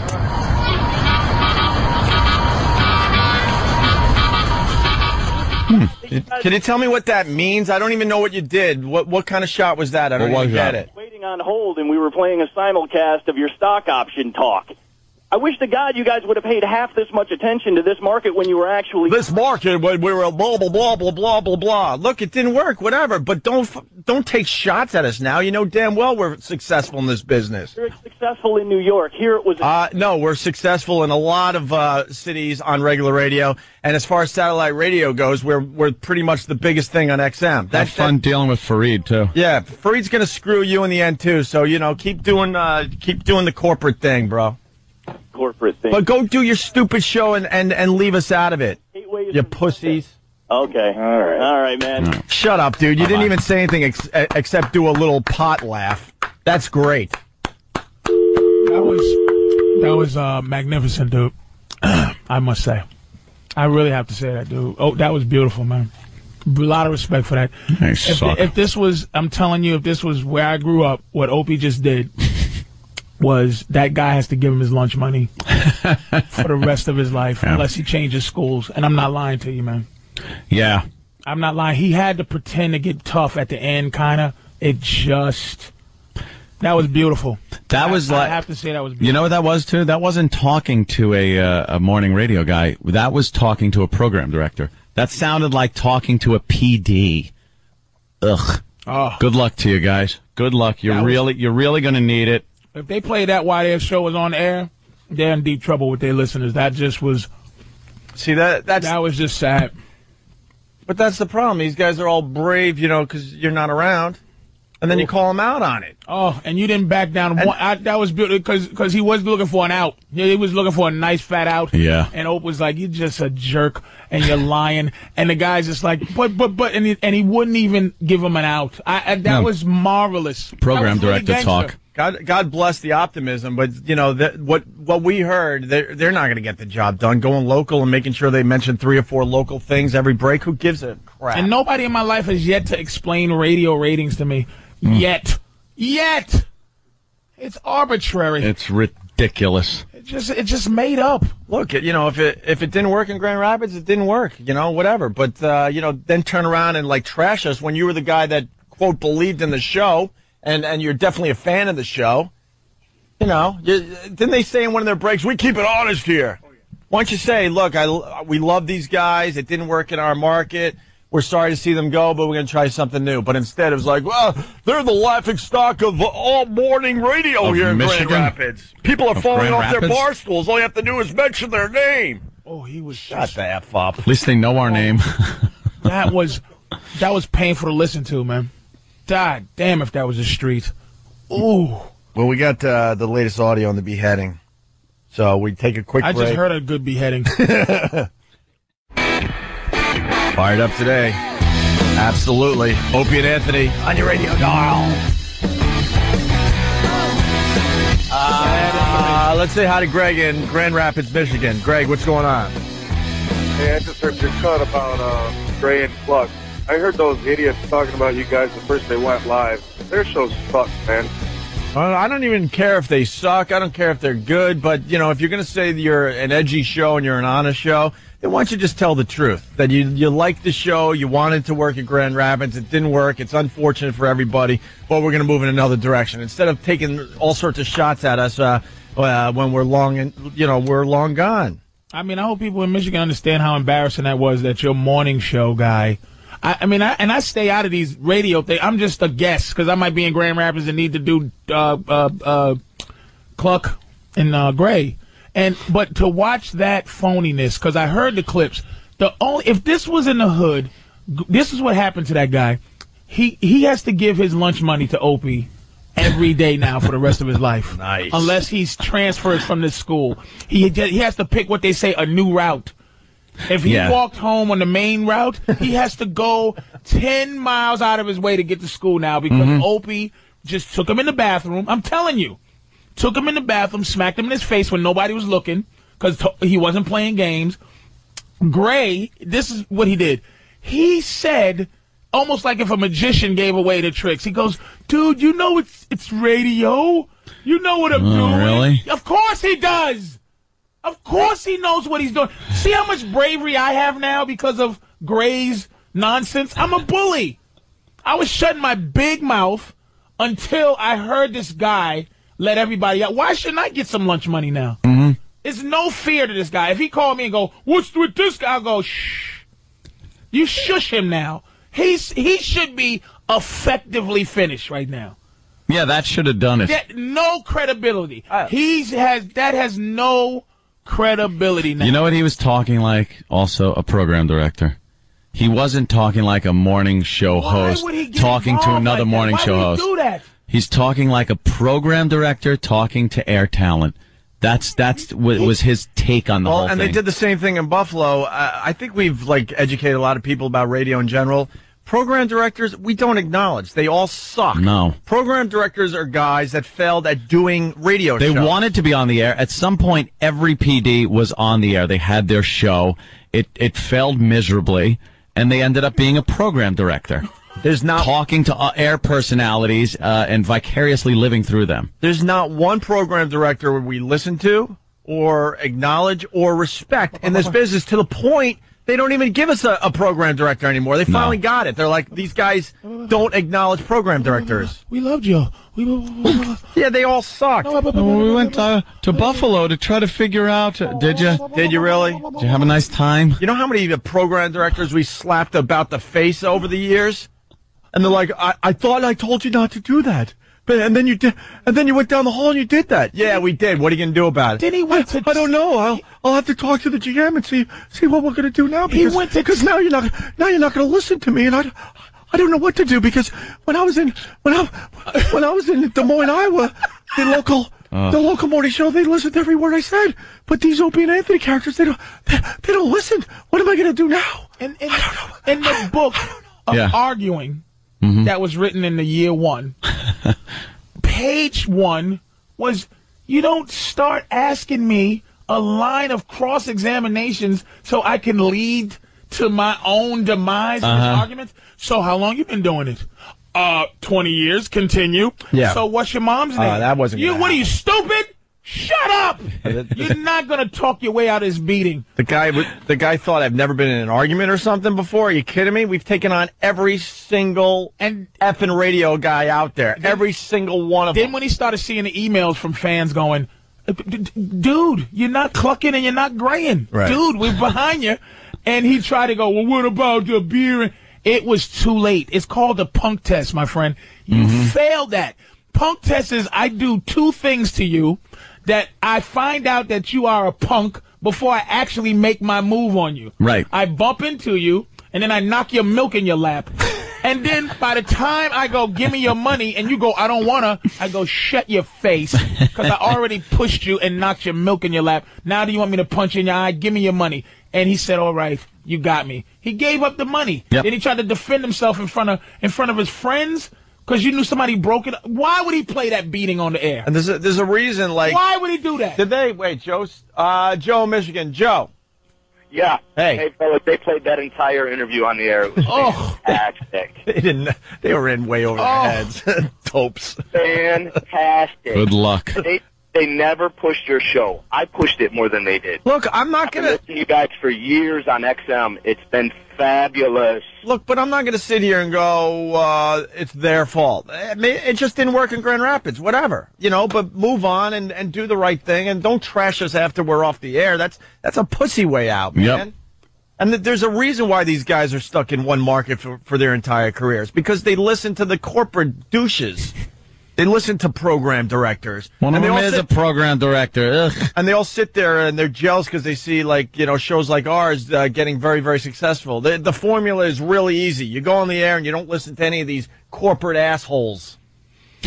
That was embarrassing. I'm almost mad at him because it would have been better for him to go, F you, Opie, and then call you or email you or something do something that you couldn't prove that he actually said sorry.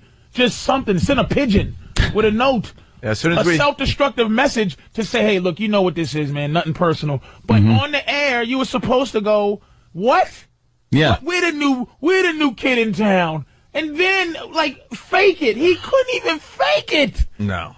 And none of these guys, are successful after we leave these markets. We were off the air for 3 weeks over there? I guess.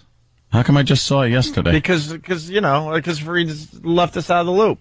We assumed we were still broadcasting to Grand Rapids. This is what this effing business has become. That Fareed is a worm. He's a worm. He told the whole company. Have we really been off 3 weeks? Apparently these guys were on 3 weeks. Anthony plays it different than me. I actually pay attention to this stuff, and I'm not taking a shot at Anthony. I thought we were still on. Yeah. And if I thought we were still on, wow, were they pulling the wool over our eyes? Yeah, I read a news article yesterday how these guys were, going to be swooping in and being local. Right. So I'm like, oh, we're off in that market? We've been off for 3 weeks over there? Yeah. Joe Pesci from Goodfellas. And then Pothead Dude was Hothead Dude was the smartest guy during that whole phone call, just laughing, because he knew he was in over his head. I bet you, Sam said as soon as we hung up, then they go off on there. That's the brave way to do it. Too late. It's too late, man. Go screw yourselves. There's no redemption for that one. Fareed. No redemption. Let's get back to the guy that was decapitated on that Greyhound bus. We're setting up the new audio, so here's the final clip. Fareed? Huh? Was his name Fareed? Wow. Here's the, what is this? Where am I? Sisterhood of the Traveling Pants 2. Oh, because Traveling Pants 1 was so good. Dude, we did the bit. We killed that stupid... Oh, God. We killed that stupid bit. Would you ever be caught dead?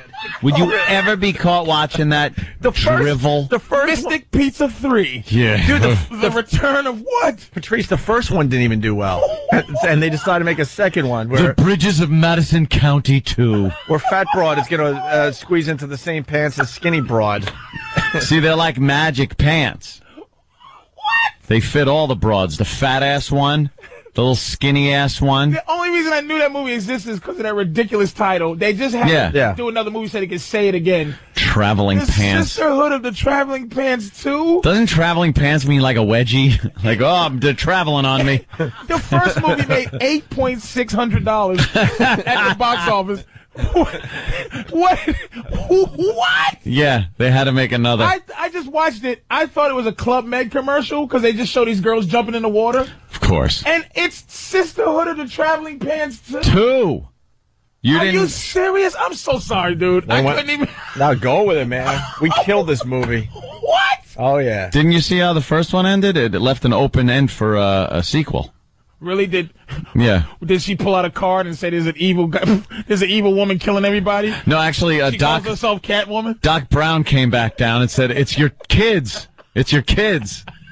And then they all got in the DeLorean and it took off. And, you know, where they were going, they didn't need roads. So that's how it ended, and it said to be continued. Are you serious? Yes, Sisterhood of the Traveling Pants ended that way. So now it's Sisterhood of the Traveling Pants 2. And then Sisterhood of the Traveling Pants 3 will take place in the Old West. Sisterhood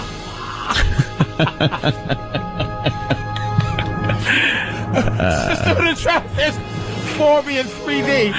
3D.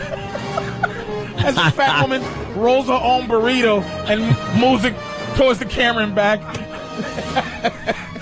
I can't believe. I'm so sorry, dude. I cannot believe I just saw that. Yeah. Yeah. Horrid. I thought it was a cruise ship commercial. I was just looking at it. It's 2 girls jump in the water. Yay! Sisterhood of the Traveling Pants 2. Do you know what that awful movie is about? I don't know. These little broads go on vacation and stuff and wear these pants. And then when they have adventures, and then they send the pants to another girl, and when she puts the pants on, then they show her boring-ass story. And then she's... Is it the same concept of the dollar bill movie that, you know... Maybe whoever has the dollar? And now it's just with pants? Whoever's got the pants on. That's some dirty-ass pants, too? Filthy-ass pants. They didn't have enough pants adventures in one? No.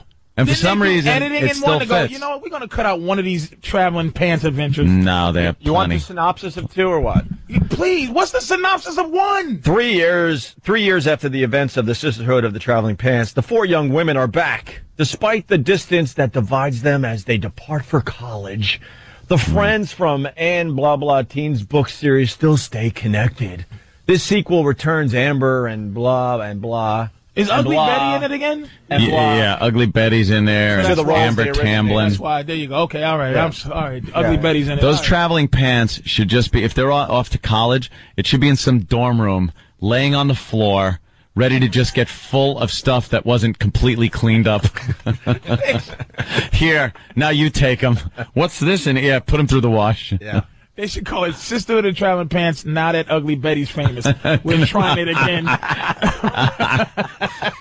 and they're magic. They are kind of magic pants because they fit Amber Tamblyn's ass and Ugly Betty's ass. Yeah, which would never happen. That's like me fitting into Patrice's pants. Yeah, and all of a sudden they Sisterhood of the Traveling Pants, starring Opie and Patrice.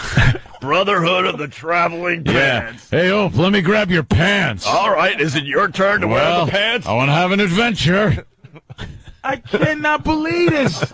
Oh. I can't get in a movie to save my life. The brotherhood of Opie's smelly sweatpants. Everyone's got to wear his gym pants. Me and Steve. We should do a parody for YouTube. I think it would do very well. Us 3 just sharing pants. Sharing our pants. How about we... Patrice, could you bring in a pair of your jeans and Not a problem. We'll do a whole freaking thing for YouTube. Not a problem. Brotherhood of the Traveling Patrice Pants. Yeah. It's going to happen. It's got to happen. Here's the dumb trailer. Don't you know that all the beaches in Greece are nude? Lena's shy. Lena's shy. Oh, you got one shy one? All right, here we go. A shy one. Yep. A hoa. Right. Mm-hmm. One that's, very, very studious. An intellectual, sure. Yeah. And the other one's kind of athletic. A rebel. No? Oh, maybe. No, a rebel, yeah. I'm going rebel. A tattoo. Well, on a rebel finger. hoe. Yeah. You need athletic, intellectual, shy, hoe. That's the formula. Okay. This is basically Sex in the City for 20-something. Hey. Lena's shy. Saturday night. Meet me. I can't. Bridget's bold. Tibby's bored. And Carmen speaks her mind. You think that a pair of jeans that fits all 3 of you is going to fit all of this? 4 friends. Her big ass. One sisterhood. I'm so sorry. The Sisterhood of the Traveling Pants, with a PG, starts Wednesday, June 1st. Boring. Oh, that was the first one. Of course. Oh, that was the one for the first? But it could be for the second one. It's the same guy. The same story. Oh, no, that's Pants 2. What? Yeah, I guess. Yeah. Because the trailer for 2 should just be, remember the first one? There you go. Same crap. Only their asses are a little bigger. And Betty's famous. Ugly Betty's famous now. She was contractually obligated to do another one. They should do Young Guns 3. Oh, now you're talking. Now that Kiefer is the dude from 24. And he's gone to jail. And he gets Dee-wees and he's insane. And the trailer just has Lou Diamond Phillips going, thank God. Thank you. You got me off the Sci-Fi Channel doing these movies with friggin' college CGI. Oh, you see some of the science fiction he's in? Super Croc 2. Oh. They're the best bad movies ever. They stink, those sci-fi original movies. Oh. And they all have him in it. Bumblebee Man. Yeah. Starring Lou Diamond Phillips must save the world. Starring the good-looking guy from Star Troopers that they thought was going to be famous. But it didn't work out. What's his name? Casper Van Diem. Whoa. You're good. He's in everything. He's in movies that say 2008. Sci-fi original. Spider Rat 3. Starring Lou Diamond Phillips from La Bamba. Like he's got to still say, and from La Bamba, Lou Diamond Phillips. Because they couldn't get Benjamin Bratt. Yeah. Benjamin Bratt. Lou Diamond Phillips, who lost his wife to lesbianism. Turned his wife gay. Right. And now he's battling giant ants in this sci-fi original. Lou Diamond Phillips has finally come out of hiding. After Fire Ant Boulevard. And now he's the sheriff. Yeah. He's always the sheriff of a he's always, yeah. He plays a small-town sheriff. They just give him the same wardrobe every movie. Sci-fi is just like, yeah, Lou, you know where your costume is. Did you bring it? They told him to take it home and wash it. It's either they're going to give him the guitar or the sheriff badge to put on his pajamas from the last movie he had. It's just so... Oh, poor Lou. Lou Diamond Phillips must save the world from this onslaught of bad CGI. His first film in 10 years, he had to hide after he found out his wife turned gay. Turned lesbo on him. He figured it's about time he comes out of hiding to make this crap. Coincidentally enough, this movie is about killer clams. Coincidentally enough. That's the dude. That's the trailer. Coincidentally. Oh, my God. All right, listen, why don't we get the decapitation stuff out of the way? Because we got Larry King drunk. If we don't do Larry King drunk today, then we're not doing our drunk Larry King? Oh, yeah, Larry King's drunk tapes. How important is the booze? We'll get into that. Hold on, let's get this out of the way. I like my garlic with brandy. My garlic. Garlic. You ever mix vodka with Welch's grape juice? Shill. Wait till you hear the tapes. They're very good. All right. Okay, the eyewitness from the beheading on the Greyhound bus, and then we got finally the audio that came out this morning. The trucker that pulled up had all these, he had a crowbar and a hammer and all these kind of things. So the three of us were sitting there guarding the door. He's fidgeting with the buttons trying to get out, and he's trying to drive the bus and stuff. So the bus driver disables the bus somehow. And while we're watching the door, he calmly walks up to the front with the head in his hand and the knife, and just calmly stares at us and drops the head right in front of us. Holy crap. How bloody must that guy have been, too? First he stabs him in the chest as he's hovering over him 50 times, yep. And then chops his head off, and then goes over and pushes buttons. He must have just been covered in blood. Well, it's funny you should mention that, Ann, because that's what the new audio is all about. The hell? Listen to this. I'm dying here, Larry. Listen to this. This is what we're finding out. Ready? Who was that from? Reservoir Dogs. That's right. I'm dying. He was bleeding real bad. I'm dying. Badger appears to be a 6 foot tall Asian male, short dark hair, black t-shirt, arm with a knife right now. These are the police tapes as it was going down. Listen to this. Hey, you want us to send a Mountie or something? Badger appears to be a 6-foot-tall Asian male, short dark hair, black T-shirt, armed with a knife right now. Copy. It appears he has 2 knives now. Or just confirm that westbound traffic is now detoured. Double wielding. Alpha 8. Badger is armed with a knife and a pair of scissors, and he's defiling the body at the front of the bus as we speak. He's still inside the bus? Yeah, he's right up front, right by the door. Copy that. Door open or closed? Door's closed and blocked with a key. Copy that. Oh, my God. Cigars and scotch. Sisterhood of the Traveling Head. Put it on the bus. Please tell me why 911 calls don't go like this.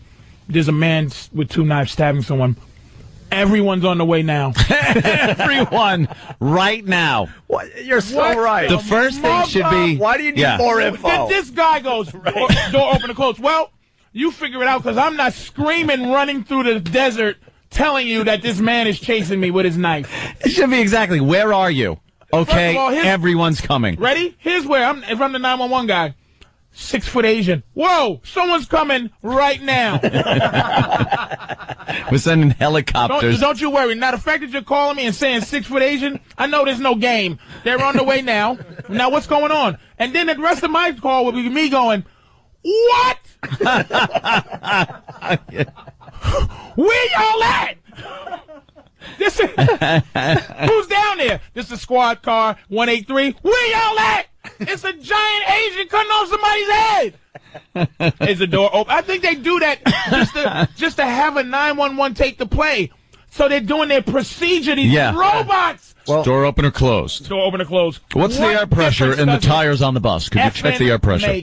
Well, listen to this. You're going to be amazed at the last clip we got. Oh, my God. Listen to this clip. We're just going around the bypass now. Zulu from Alpha 8. He's at the rear of the bus.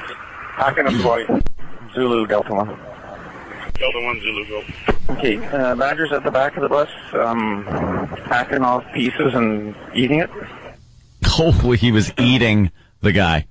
He was cutting off pieces of the guy's meat and eating it. Wait a minute, what's this from? Hey, listen, there's a giant Asian killing somebody. Send everyone. Everyone? Everyone! The professional. Oh, is that great? Send everybody. Everyone? Are you joking me? This is what is what? Why is this some kind of hidden news? This should be the news. Yes. I'm on the Greyhound bus. I don't now the world right now. We was talking about America falling apart money wise. Mm-hmm. Everyone's gonna be riding the bus now. I'm gonna ride the bus. Everybody's riding the bus. Now this man decides to get on the bus and cut off and eat somebody's face. Can I please just know that? Can I know that? I barely knew that. My girl was telling me about it. I ignored her. I had to get it the third person. When my girl tells me news, I just go, uh-huh. Mm-hmm. And then somebody else told me, did you hear about the beheading? I'm like, what? What? Islamic? What? No. Big Asian on a bus. A big Asian. A giant 6-foot Asian who's stabbing you to death. That's something to wake up to on a bus. Like you wake up long enough to look at that and die. There should be times that the criminal process is crazy. Sometimes innocent people go to jail, and then a guy like this, who did it? You know. And you're not allowed to just hit him with a cattle prod. So he's not allowed to go, hey, listen, he went to court and they said nothing. He shook his head, so you're not going to say nothing? No. Yeah. They should be able to do something to him to go, no, we need to know why you did that. We know you did it. We saw you. A lot of people saw you. It's not the wrong guy. Why'd you do it? No process you get off of this one. Mm-hmm. I mean, I believe in the process because Yeah, but in this case. Oh. Dude. That's why I'm like, I've always said, there are some cases that are just, it shouldn't be run through the system. This guy did it. Just kill him. That's it. He's not going to be a productive member of society. A jury of his peers? What peers? Giant Asians who understand his plight? All right, listen, we got to take a break. We've been playing catch up all day. This is a weird show today, but a fun one at that. Patrice O'Neal in today. We'll continue with the drunk tapes from Larry King. Please. We'll do that next. Opie and Anthony, stay there.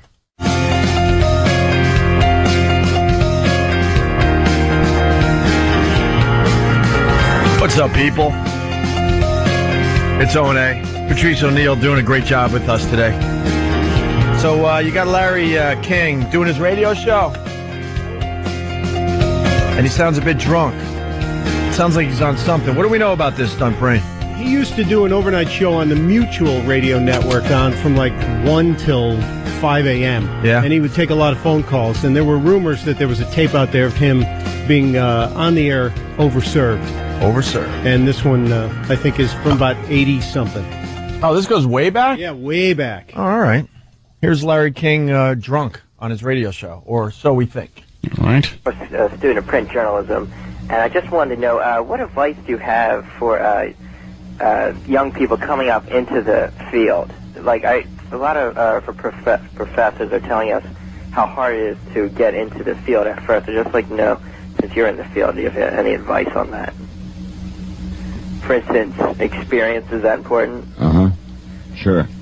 Is that probably the most important element? Well, it's way up there. It's way up there. Anything else?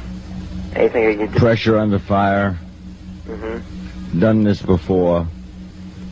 I don't want it to be his first surgery. Okay. Applied himself well. These are things I'd have confidence in a young MD. Okay. I'm talking about journalism field. I'm lost. What do you mean? Journalism. I'm a student of journalism at a college. Lost, all right. And I was just wondering the most important aspect of getting into journalism, not the medical field. I think you're exhausted. I thought he's only been lost recently. This is 20 years ago. He was already lost. Well, this sounds like he was probably a little tanked, maybe. Sounds the same to me. Yeah, he sounds exactly the same as he does now. All disoriented. I don't understand. That's from 20 years ago? Yeah, it continues. I am exhausted from 30 nights. No person, even those of us who are superhuman, those of us with Herculean appetites for the diverse and the bizarre, even those of us who have shown an aptitude to fight the good fight and stay the good long battle, even those of us can get tired. And your boy is tired after 30 consecutive nights. I have a half hour to go, and I'm going to do that half hour because I'm a pro. That's what pros do. I'm a professional. Look it up in the book. Okay. That's what we do. We're pros. We're never rude. We don't cop out. We don't tell you that we're ill or that we're looking for the farmhouse in the middle of the desert or that we're parched. We don't tell you that maybe the check didn't come through this month, and where the hell does it go anyway if you're a guy who's left 16 forwarding addresses. Okay. So what do you do? What is the answer? Yeah, you're a little perturbed now. Kind of worried about the club. Don't worry about the club. Worry about maybe Jackie might worry. Nah, don't worry. God bless Larry. He was having a meltdown from the mediocrity. Don't worry. He was having an artistic moment in his life. Like he was really having a moment of clarity. Of how awful he's been and how awful you are. Holy jeez. Is this it? Sounds like Frankie Blue. We should play the Frankie Blue tape. Blue drunk tapes. Those are classic. But, all right, and then Larry finishes up with this guy. Okay, just cool it. Life is a breeze. Of course, some breezes, as you know, are 110 miles an hour and get promoted up to hurricanes. I just thought I'd pass that along. Speaking of pass it along, we're going to pass along now to the newsroom, the Mutual newsroom, high atop the overlooking beautiful downtown studios of Washington, Virginia, Washington, D.C. The Mutual newsroom will get us up to date on the news headlines, and we'll come back with a little more open phone America. We'll have our salute to my man, Duke Ziebert, by taking him to one of his favorite places, one of mine, too, the town of Cooperstown, New York. This is the Larry King Show in Washington, and we'll be right back. Wow. Poor guy. That's how I feel about him. This poor Larry, drunk and tired of it all.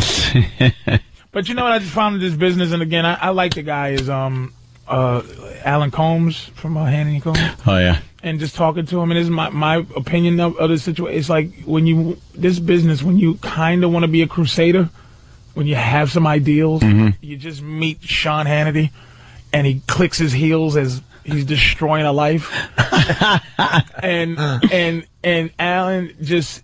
It just you get like that. That's right after he would. This is probably when Larry King was a crusader. Then he realized, what am I even fighting for? And then he became what he is now. Yeah, just a dude that goes, huh?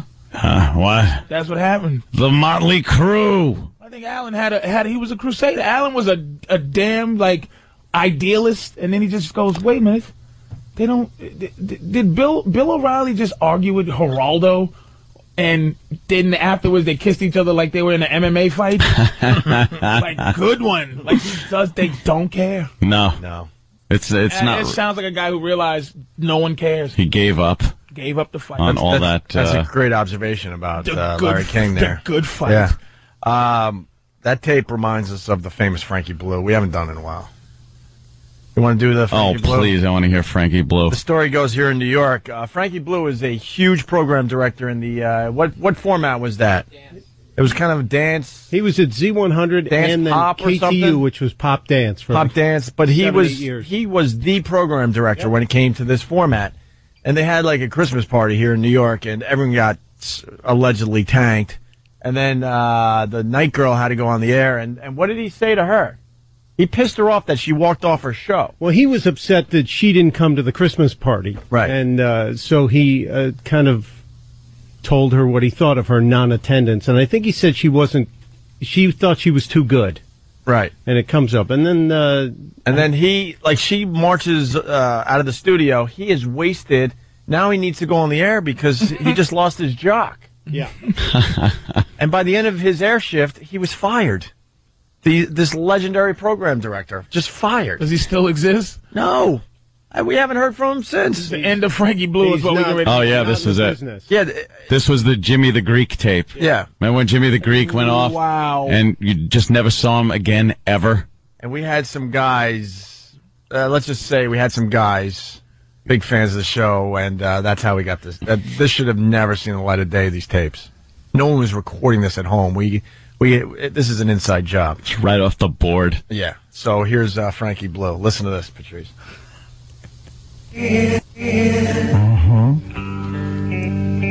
I love this song.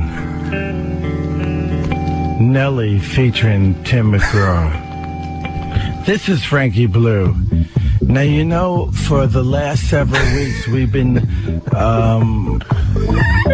giving you a chance to win $50,000 in cash in the Mix 1027 redo, and plus win a Toyota Scion.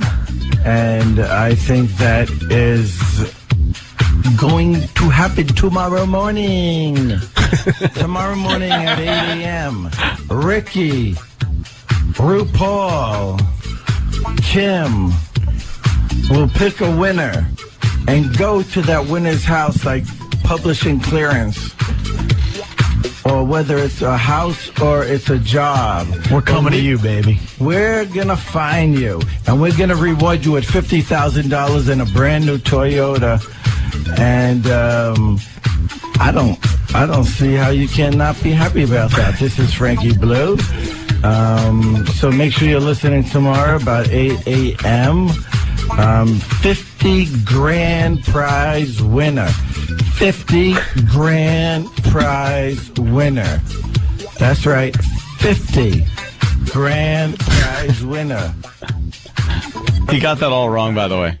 It's a 50 grand, right? He's talking about like $50,000, right? Yeah. 50 grand prize winner. Or he made it sound like there's 50 grand prize winners. Yeah. So hammered. He's just hammered. So make sure you're listening tomorrow about 8 a.m. 50 grand prize winner. 50 grand prize winner. That's right. 50 grand prize winner. of the redo contest of the winner of the Toyota Scion. Come on, baby. You know you want it. If you have qualified in the past several weeks, we're going to pick the winner tomorrow morning at 8 a.m. RuPaul's going to dip his big old hands in there, pick the winner, and we're going to find you. And I don't care if it takes all day. It's worth the $50,000 in the car. All right, we have the armored truck. We've got the Party Patrol vans. We've got the car. We've got everything. But more important than that, we got the best music in town. So why don't you give me a call? By the way, that was supposed to take maybe 20 seconds. Oh, yeah. That was well over 2 minutes of him just babbling. Yeah, that was a quickie. Yeah. 50 grand. Grand prize winner. 50 grand prize winner. See, the jocks are supposed to act that way, not the program director. He's on the air. This was after a Christmas party? Oh, yeah. Yeah, after a Christmas party. Why would he get fired after Because he got into a little brawl with the jock that was supposed to be on. This chick that was supposed to be on. And told her to leave. He's like, screw you, leave. I'll do your shift. And gets on there, hammered. And just starts to do this. I'd listen to this show every night. Oh, Thank hell you. yeah. Thank you. That's what we said. For the most part, especially on these music radio stations, no one gives a crap what the DJ like, saying oh my in between God, the Frankie records. Blue is on. I got to go home Yeah. and listen to Frankie Blue just babble. Yeah, we play a game. We guess what he's on. Of course you would listen to this every day. I would encourage this if I was the program And you hear the director. music and that crazy, like, perfect music that... Yeah. Yeah. Oh, yeah. 50 grand prize. And you know he picked this music bed because this is what he was feeling, if you know what I mean. And you know, Oh, yeah. he's doing his little, you know, because he probably was just in the closet. This is a little quasi-gay, 2 fingers in the air snapping, and he just... Got some glow sticks. Yeah. Just doing his hands in a helicopter. Yeah. With glow sticks. Shaking his hips. Sucking on a standing lollipop. Up, crawling across the soundboard on his knees with something in his mouth, you know, just being a cat. You want to hear more Frankie Blue? Oh, you got to. Yeah, We got let's one get more some clip Frankie. of Frankie Blue. I think this is where he's hiccuping and we thought he cursed. I don't know. Mix 102.7. The new Mix 102.7. This is Frankie Blue. And I am so excited for tomorrow. Tomorrow. He does a Foster Brooks. So excited for tomorrow. What was that? That was your classic drunken hiccup. He was the man. He hasn't been heard from since. God. This was it. Why would they destroy this man? And I am so excited for tomorrow. I got Ricky and Rue coming in the morning, putting their hand in the big old barrel and picking out a $50,000 grand prize winner. The winner of the KTU Mix 102 Redo Contest. And also you win a Toyota Scion. Now what's going to happen is they're going to pull, they're going to put their hand in the barrel, they're going to pick out a winner, and then they're going to that winner. Yeah. He dropped the F-bomb. To this point, we don't. It sounded like he said we're going to blank the winner. Yeah. And he also said the wrong radio station in there. Yeah, right. Yeah. Yep. Oh, So, it wasn't KTU. no, and he's the program director. They're trying to get this new thing happening, which went away after they fired him. Now they're doing Fresh over. What are they doing over there? Forget. Fresh? Yeah. He was talking about a station he used to work at. Yeah. Listen to Bad him. as that. Basically, you know, they F their own listeners. Listen to this. They're going to put their hand in the barrel, they're going to pick out a winner, and then they're going to that winner. Wait a minute. Listen, the guy is so there, though. If you listen to that one part again, he's just, you know, he's gyrating. He's building up with the music. Yeah. He's going 50. He's into, into what's going on. Listen to Like how he builds up with the music that's playing. He's right there. Someone else is saying that Scions aren't even Toyotas. Well, it's a Toyota brand. It's made by Toyota. Toyota. So we get a little too picky. All right. Yeah, come on. Now what's going to happen is they're going to pull. They're gonna put their hand in the barrel. They're going to pick out a winner, and then they're going to that winner. And that winner will be rewarded with everything.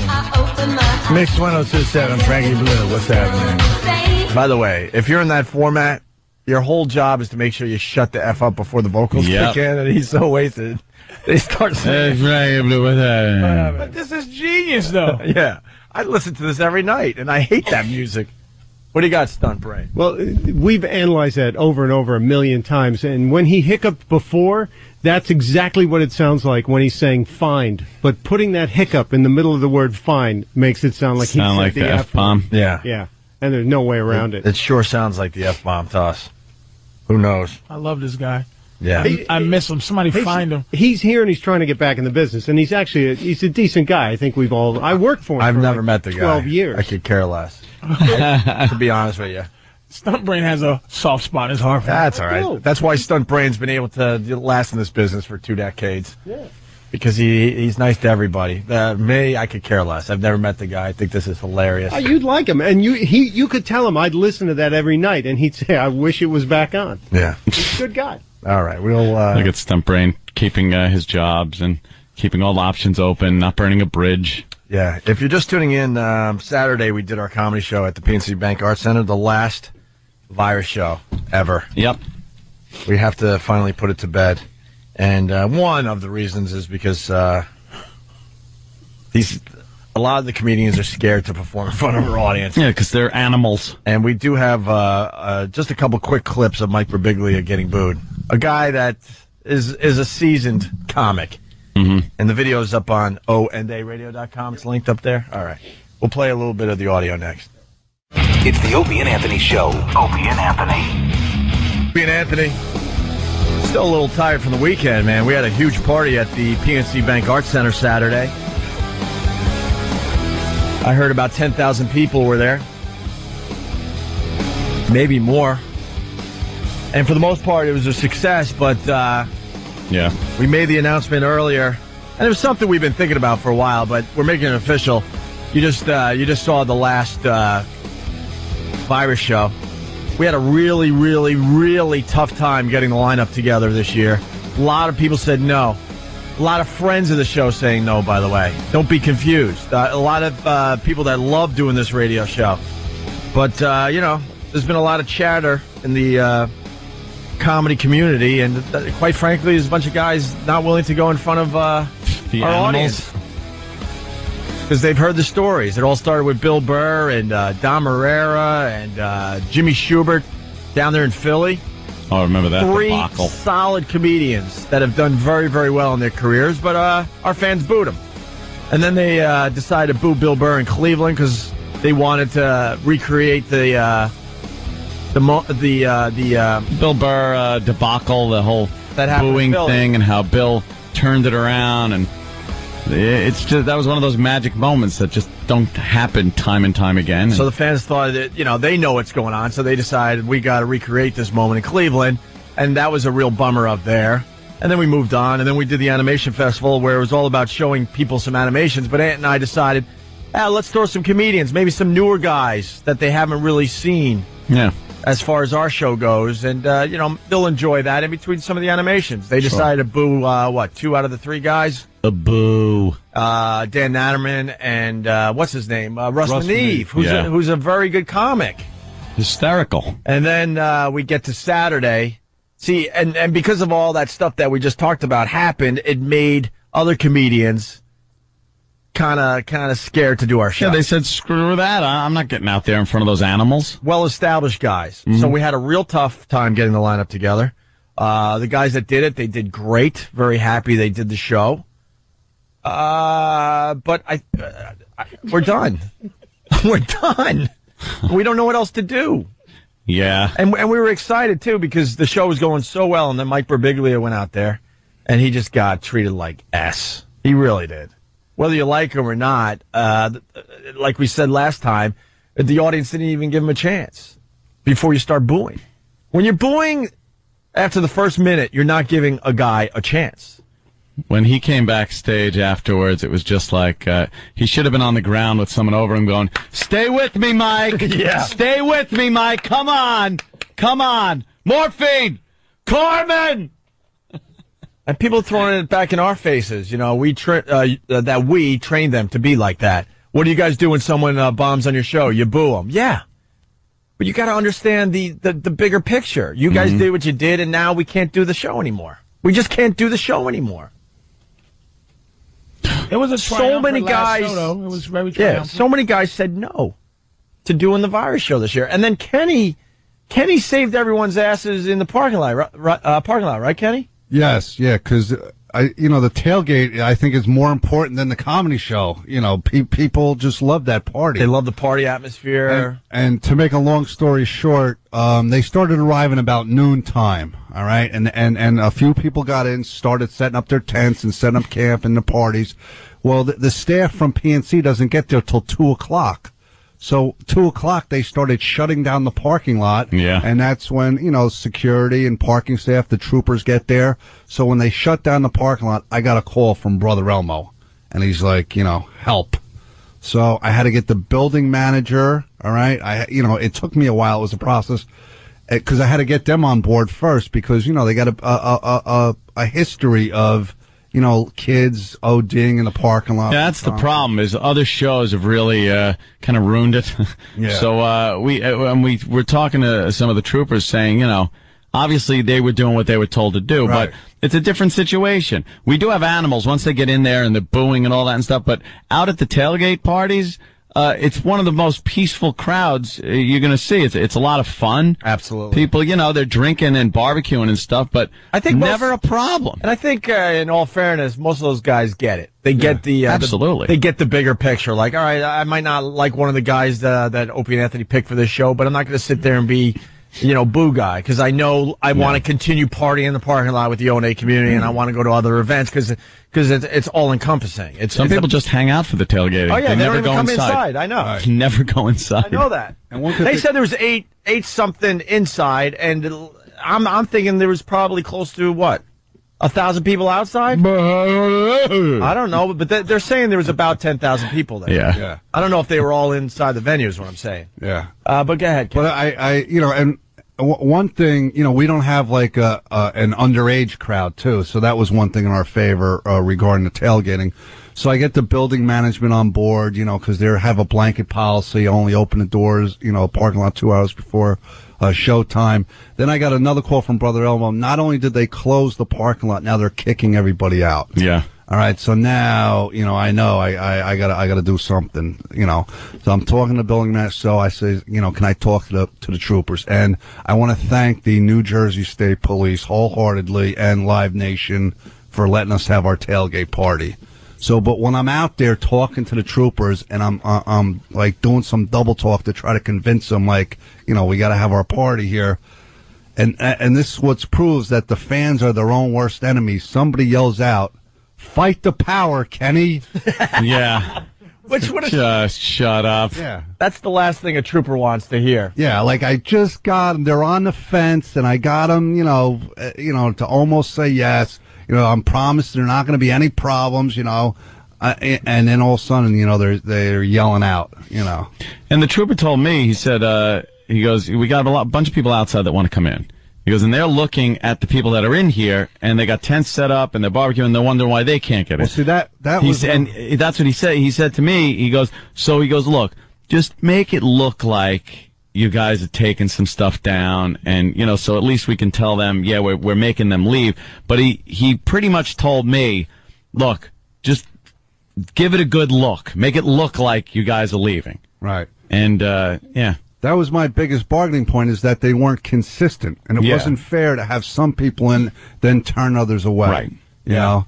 So. Well, we got a guy named Fear in New York City. I feel bad for Mike Birbiglia. He should have been given a shot, but it was also just bad timing that he came on after that stupid car giveaway.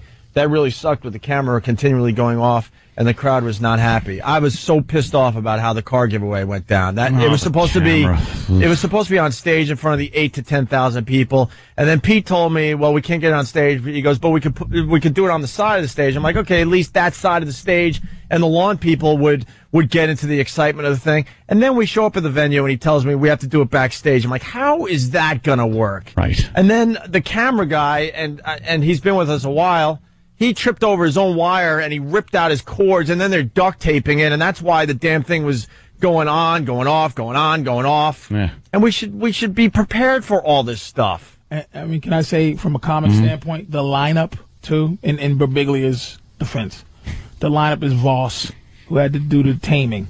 Yeah. Then it was Di Stefano Strong, a strong, a comic that should be there. Di Stefano. Then after him is Bobby, who killed before because they know him. Right. Bobby should have been way later in the set. Then it's Otto. Way later in the set. Then it's me. Very early in the set. Then, then it's intermission. Yep. And so that's drinking, and then a couple of wait. And then your doo-doo on the lip video, actually. Yep. I followed the doo-doo on the lip video. Then after that, it was an evening with Jim Brewer, who headlined. Well, he was the special guest. But he destroyed. But let me explain what happened with Brewer. Like, he was really nervous because he hasn't performed in front of the O&A crowd in a long time, and we all knew that he could have done the ABCs, and the fans would have loved him because they haven't seen him in so long. But that wasn't the case. He had great material, and it was amazing. Destroyed. But he goes, dude, I only want to do 10 minutes. I'm not really feeling this. It's been too long. I just want to kind of go out there, say hi, tell a few jokes, get off. I'm like, dude, that's perfect. 10 minutes, wonderful. We figured out he was up there for 40 minutes. That's how much fun he was having. It was a royal performance with Jim Brewer. Royal performance. Then after Jim kills, there was the first half of the car giveaway. Yeah. Then with the camera going out, because then after we went to, I think, Greg Giraldo, I started asking people, how did that look? How did that look? And we were excited because we thought we were doing okay with what we were doing with that dumb thing. And then I find out, some camera problems. I'm like, you got to be effing kidding me. Giraldo goes up, and they were welling up, but Giraldo was a trooper. I was sitting in the audience watching it. Greg Giraldo killed. Yeah. Then the car giveaway, and not only the car giveaway finale, 25 tender little delicious things that come and dance around the winner. Yeah. And then, ladies and gentlemen, Mike Birbiglia. Yeah. Yeah, that was timing might have been a little bad, too. Ladies and gentlemen, a guy we don't really know. Well, that's why I was surprised he was so late in the show, too. That's a tough spot. You got to get the guys, late in the lineup that have been around a while. But someone said, no, it'll be great. It'll be great this way. Trust me, it'll be great. I heard that. I was like, all right. That wasn't a good idea. All right. And this is what happened.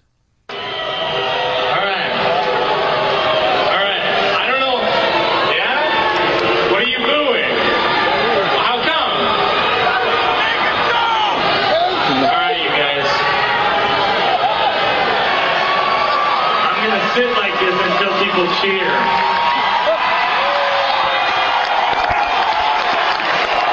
Actually, more than that.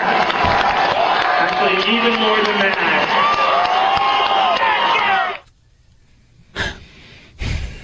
He sat down. He's like, all right, I'll just sit until you stop booing. And I can't stress enough. This is what hurts us as we try to get other comedians to do our show. Yeah. It's over, Johnny. I'm telling you. There's nothing else we could do. The list of people that said no, I was amazed by. And they didn't want to the credit of the crowd. Yeah, and they didn't want to openly admit it's because of this type of reaction or this type of treatment, but we all knew. That was, you can hear. And then Mike did a great thing, and he almost got him back. He decided, all right, I'm going to go in the audience and ask these people why they're booing. And no one had a really good reason why they were booing. All right. I don't know. They're drunk and insatiable. They can't. I don't know how to address this properly. Why don't we deal with it? Why don't we deal with everyone's complaints one by one? Here we go. Funny. Yeah. All right, here we go. Hold on. All right, man. Here, I'm going to hold the microphone, okay? It's 100 degrees. Why the you have a sweatshirt on? That's a good point. Because I am pudgy. And I don't know if you know about sweatshirts, but they cover your really well. And he got a good laugh. He kind of got some laughs, and then they just turned on him again, you know? Well, what was really cruel... Well, first of all, that came up a lot, that they were booing because he was wearing a sweatshirt. Well, yeah, that's a good reason to. And then the sick Fs.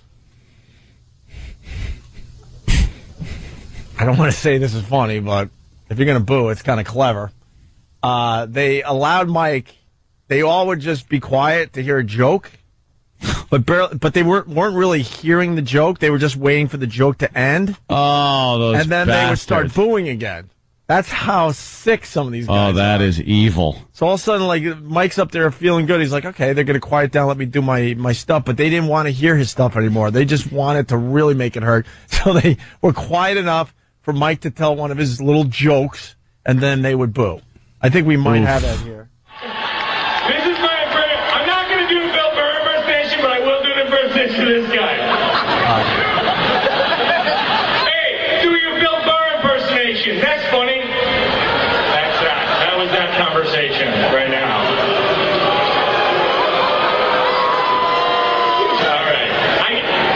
All right. Listen, you guys.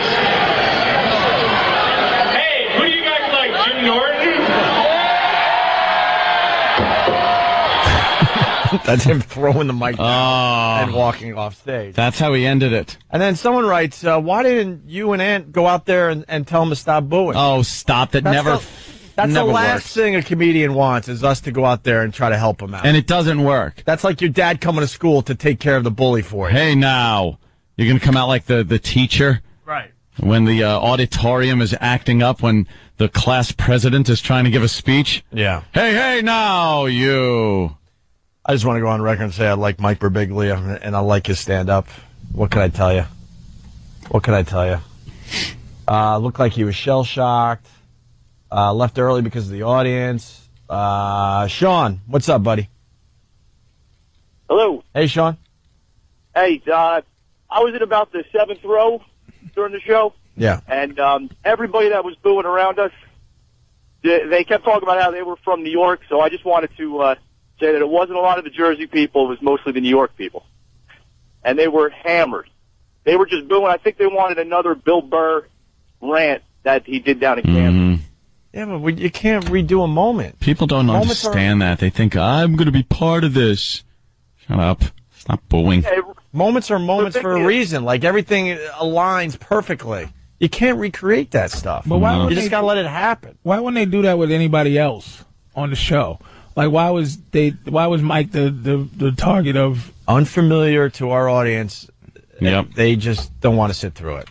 And so how are we supposed to bring on newer guys that might be great? You got to start now, and then by the next Cultivate. virus in 2009, people will know. No, we're done. I'm serious. Already had the conversation. We're done. It's a good place to put this to bed. We did 14 or 15 of them. Wow. It was so tough getting this one together. I miss you guys. A lot of sleepless nights, a lot of stress. What do you mean he's saying no? Well, Unbelievable, though. Because of what happened with, mostly because of the Animation Festival. That was the biggie. All right. Can I say where I'm going to be this weekend? Oh, man. Of course, Patrice. Where are you going to be? Be at the Punchline on Thursday, Friday, and Saturday in San Francisco, California. It's a great comedy club. I'm one of my top 5 in the country. I'll be on my top 5 tour. What makes it such a good club? Because I was out there seeing Norton. It's a lot of people, and I'm at Punchline. Cobbs is out there too, but I'm at the Punchline. It's intimate, but there's a lot of people. It's like a 250-seater, but they're in your face. And well, what's weird is it's such a liberal city, and a lot of liberal cities and comedy. It's a little weird, but for some reason it works there. They're beautiful, man. Like Great comedy crowd. They don't mind you going after all the nah, man. All the no-nos. They like it, and there's a lot of Asians in the audience, which is amazing. Yeah, you like that, Patrice? It's just interesting. Big ones that behead people, or Beheading ones. No, I get the little ones. Canada gets those big juicy ones. beheading ones. Take your nugget right off. Start eating you. God damn, what a nut. Let's go to Kevin. Kevin, what's up, buddy? Hey. You warned everybody, man. You told, hey, cool it. After the animation festival. I don't understand. Hell, in Albuquerque, I drove 570 miles to Vegas. I didn't see not problem one, dude. Well, yeah, we did. We pretty much begged everyone to cool it after the animation festival, just because we had the big picture in mind. We wanted to kind of protect this thing and let it survive, but we don't know what else to do. We got to just say goodbye to it at this point. We just have to. Well, you know what? I mean, the best outlets are behind you, man. So. Well, the Vegas show was pretty solid back in the day. All right, thank you, Kevin. Best outlets are behind you, but. All right, brother. We're off to XM, you guys. Patrice, thank you. You were great today. Thank you. And everyone's talking about Patrice and his comedy lately. They should have been talking about your comedy years ago, by the way. But he did the... Well, he sucked a little back. He did the Montreal Comedy Festival, and he was the talk of Montreal, which is really, really big in this business. Day over there in Quebec. And you know it, too. You're not even going to downplay it. No, everybody was talking about what you were doing up there. Actually, yeah. And I think it has a lot to do with his new attitude, the way he dresses now. Dresses better. Well, thank you, sir. Thank you, Mr. Anthony. Thank you, Mr. Anthony. And he's wearing the dead guy hat. What? Blues guy, dead guy hat. Oh, like Dead Blues guy? Yeah, who just died that had a hat like that? Don't say that. I don't know if BB? No, BB's still alive. Who's the other dude? Who the hell? Who died? Muddy Waters. Bo Not Diddley. Muddy Waters. Bo. Yeah, you got Bo Diddley. You got the Bo Diddley hat. Bo Diddley. Doctor today. Dead Bo Diddley hats. I got to change this. That's a good look, though. All right, our music's over now. Let's get out of here. Righty. Bye-bye. Good morning, people. Welcome to XM Sirius Radio, Sirius XM Radio. Sirius XM now. Sirius XM Satellite Radio. Is what it's called. Sirius XM. I would imagine that they're going to radio. take that and make it into one thing eventually, right? Sirix? I don't know, because Sirixum? I think there's a reason they didn't come up with a new name yet. Maybe because it's on too much packaging. Because they never knew that the merger was actually going to happen? Because how could Sirius XM Satellite Radio be Rolls a off good the product tongue like a name? cinder block. That's just like saying Pepsi or, you know. Sirius XM. Satellite Radio. Sirius XM. It's like open the knee and anthem and then How many days? I'm assuming this is the week they start talking to Super Agent Bob Eatman, right? Right, Ant? Well, I would hope so. How many days are down? 57 days. 57 All days right. left in our contracts. Plenty of time. Plenty of time, sure. Like Christmas, isn't it, or something? We're going away for a week, you know. So there's 9 days.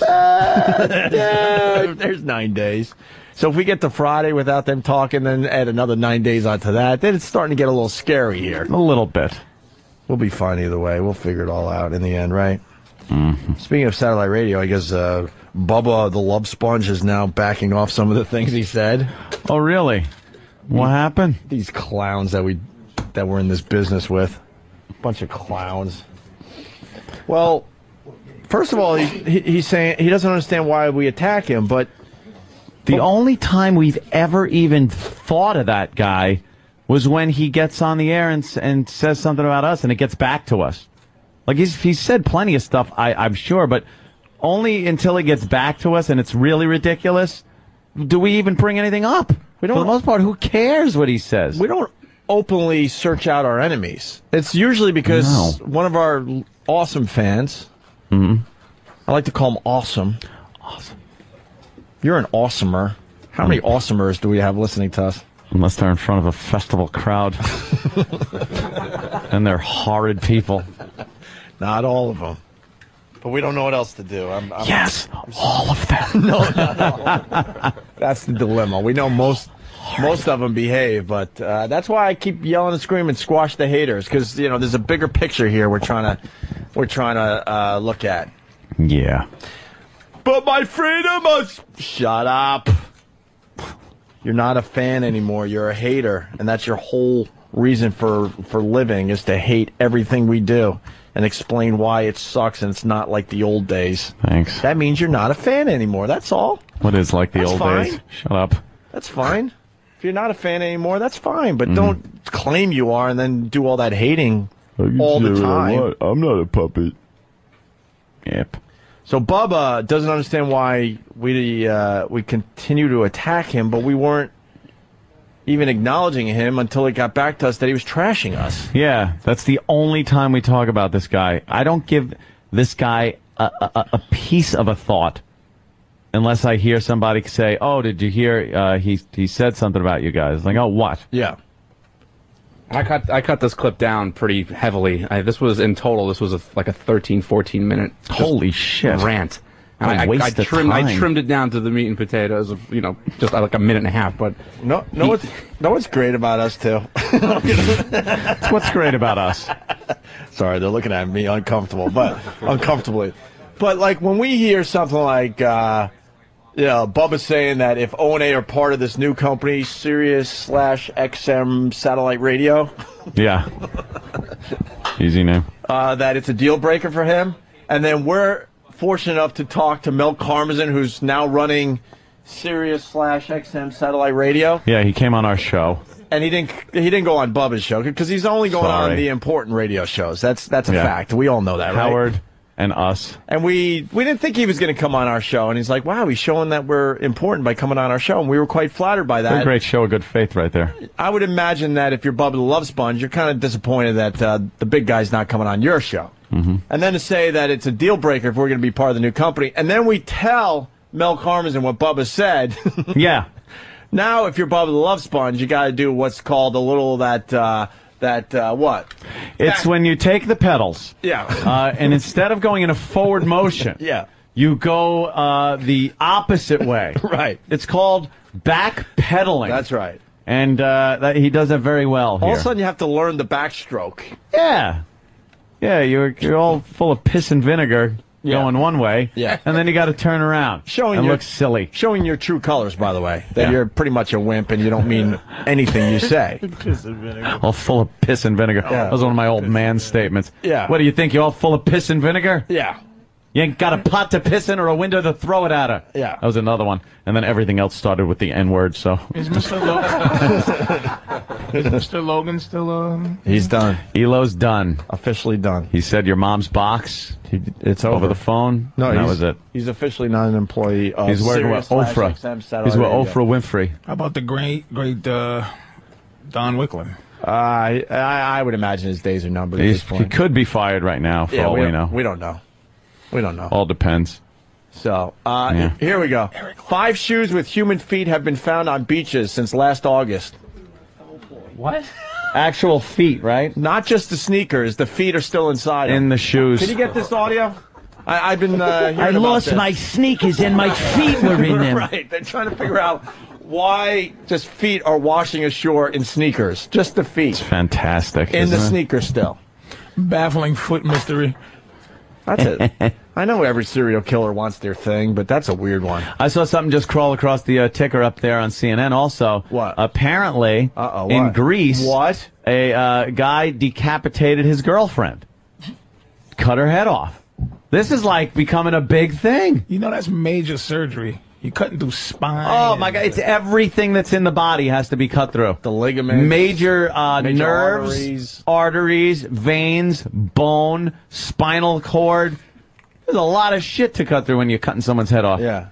That neck really is kind of the weak spot of this body, isn't it? Let's have fun listening. Thin and stupid. Let's have fun listening. We'll get to those stories, absolutely. But let's have fun listening to what we like to call damage control by Bubba the Love Sponge. With regards to Opie and Anthony, they admitted to Mel that they've never met us and they don't really know us. So how can they talk this shit that they've talked about us? See these guys? Well, because you started it, you dope. First of all, I don't think we ever initiated talking shit about you. We could care less about you. Now, Until you start attacking the us. person that originally talked shit about you was Howard Stern. Yeah. That I remember hearing years ago when Howard would talk shit about Bubba and how he doesn't want to ever be in a business that has people named Bubba the Love Sponge in it and all that stuff. That was the first inkling I got that anyone named Bubba existed. And then I guess when he got fired, it was in the news. When he got suspended, I'll be honest, when he got suspended for that pig thing, that made the news. And then when he was fired, went and ran for sheriff, I guess. That was in the news. I really don't know. No, that was I remember the pig, or was it a boar? Yeah, a pig. Same. No, he's shit. a boar. He killed a pig. See, why you talking shit? No. Why you talking shit? But no, those are the only things I knew because they were in the news. Yeah. And Howard like goofing on him. We never initiated talking shit about him because, A, we didn't know him from a hole in the wall. And it wasn't, why would we do that?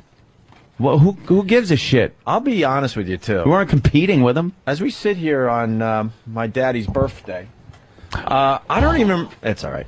I don't remember, I know he attacked us, and that's why we did what we do very well. We attacked back.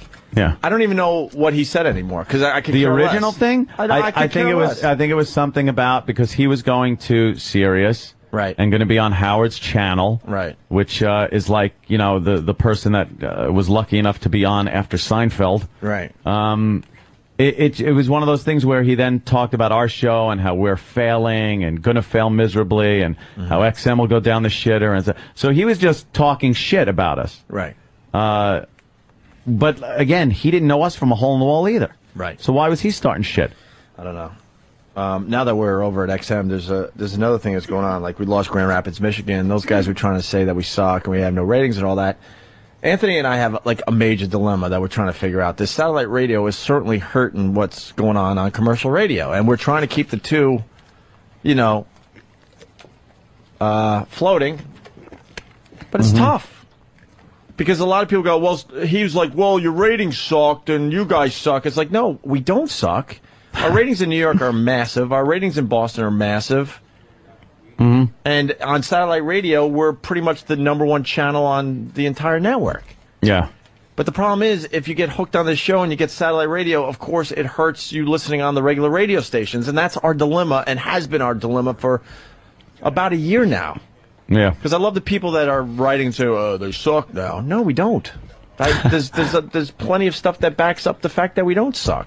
Mel Karmazin's not going on a radio show that sucks. But the haters out there, they don't want to acknowledge that part of the whole fucking puzzle. So here's Bubba doing what's called damage control. Talked about us and be the sniveling little pussies that they are behind their microphone. If indeed, to the highest being that we have in our entity, they admitted to him that they've never met us. Yeah, that's amazing. And for that matter, I don't think they've ever really met Howard either. No, I don't. They don't know Howard. And I still just can't get over the fact that they ask their fans, their pests, so to speak, or their virus, or whatever the hell they got. Probably both. They probably have They're faggots. Yeah. They're faggots. Oh boy. I gotta hear that again. Oh boy. Faggots, Bubba. That's not good. You don't want to rile them up. Believe me, they're uncontrollable. Virus or whatever the hell they got. Probably both. They probably have They're faggots. Yeah, thank you, Pedro. For the life of me, man, I'm not going to question Mel as to why he went on there. He, obviously was trying to get the word out, but not going to question Mel as to why. Here, let me fill you in on why Mel came on our show. Because we're the show to go on XM, as Howard is the show to go on Sirius. You are an offshoot on Howard's channel. That's all. Howard gets Mel to go on his show on Sirius, and since the merger went through, Mel decided to come on our show to show his good faith to this program that is doing very well on XM. There's no fucking mystery there. It's so easy to figure out. Is Mel going on fucking the Bob Edwards show? No. He did. Did he? No. Yeah, I swear. No, he didn't.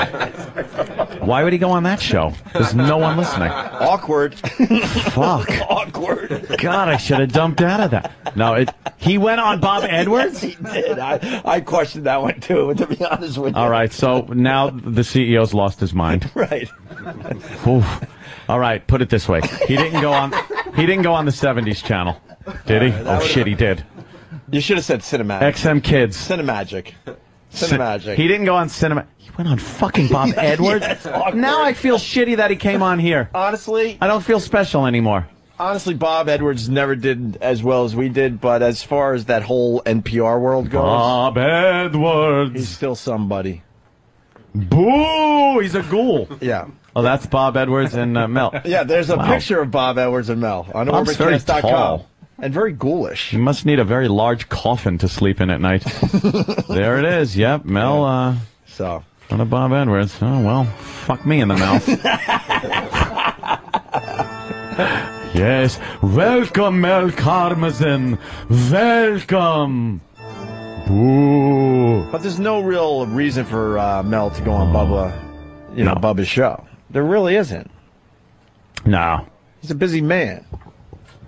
So here's Bubba after, the faggot thing. That's hilarious. Question Mel as to why he went on there. He, obviously was trying to get the word out, but for the life of me, I can't understand how we would want them in any capacity when they have been so adamant against this merger, and they asked within their website for people to email the FCC to shoot. Wrongo again. What? And Mel Karmazin knows that didn't come from us, you dope. We were against the merger since when? How stupid is this guy? This guy is just blatantly lying on the air. You're a fat lying fuck if you're getting on the air and trying to spread a lie like that. What are you trying to undermine us with the boss, you little faggot? Is that what you're trying to do? Look, they were against the merger. No, we weren't. Oh, man, are you a jealous fucking fat cocksucker? That's what you are. You're a fat fucking jealous douchebag. What's the matter? No attention from Daddy? Daddy didn't come on your show? Go sit there in Howard's shadow, because that's the only reason anyone's fucking listening to you, and you know it. You fucking know it. You run your own channel. Get a Bubba channel and see how well that fucking does. What a loser fucking asshole. Go ahead. More lies. We were against the merger? Are you out of your fucking mind? Ugh. We were privy to what this merger meant for both companies, you dope. God damn, what a fucking asshole. Basically, XM would not have survived if the merger didn't go through. So why would we be against that? Yeah, we're against it. Why? In a perfect world, would we have loved to have two separate companies and continue, being successful in XM? Sure. Check your shit before you say it. Sure. Like, before I call you a big, disgusting, fat cunt, I look at the website, and I see a picture of you being a big, disgusting, fat cunt.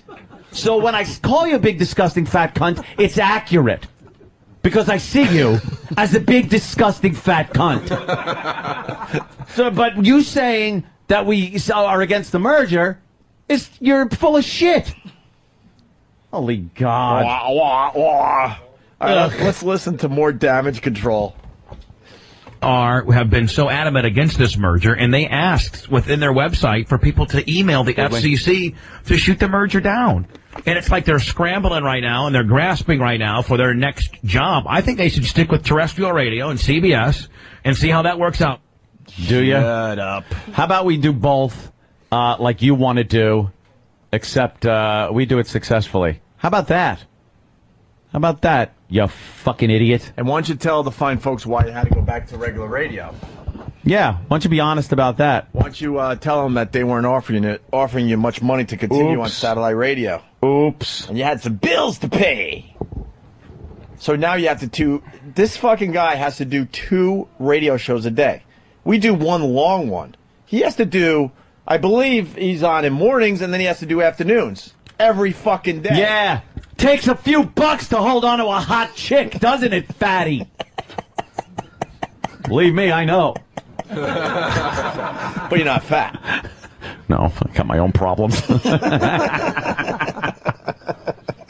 How stupid is that to do 2 radio shows, mornings and afternoons? That's insane. But you had no choice now, did you, pal? Palsy wowsy. I can't fucking let it go. Call me a hillbilly from way back in the day. I can't let it go.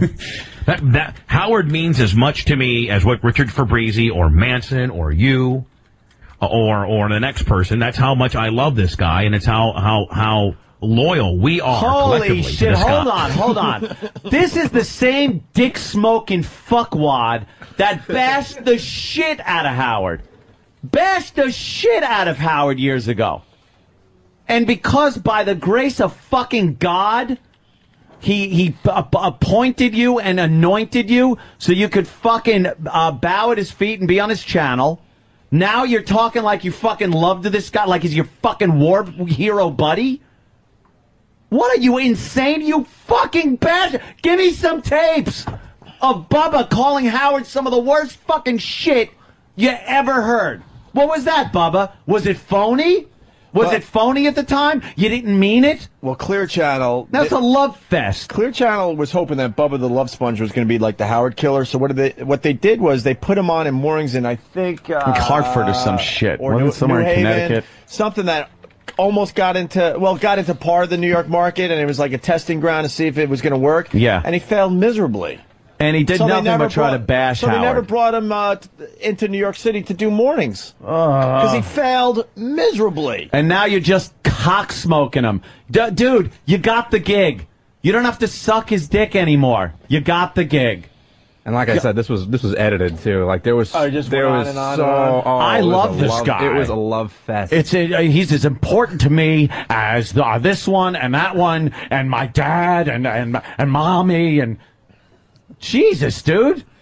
Have some fucking self-respect. Have some pride. No, of course he doesn't. Have some pride. Have some pride. Put on that Captain Hook uniform.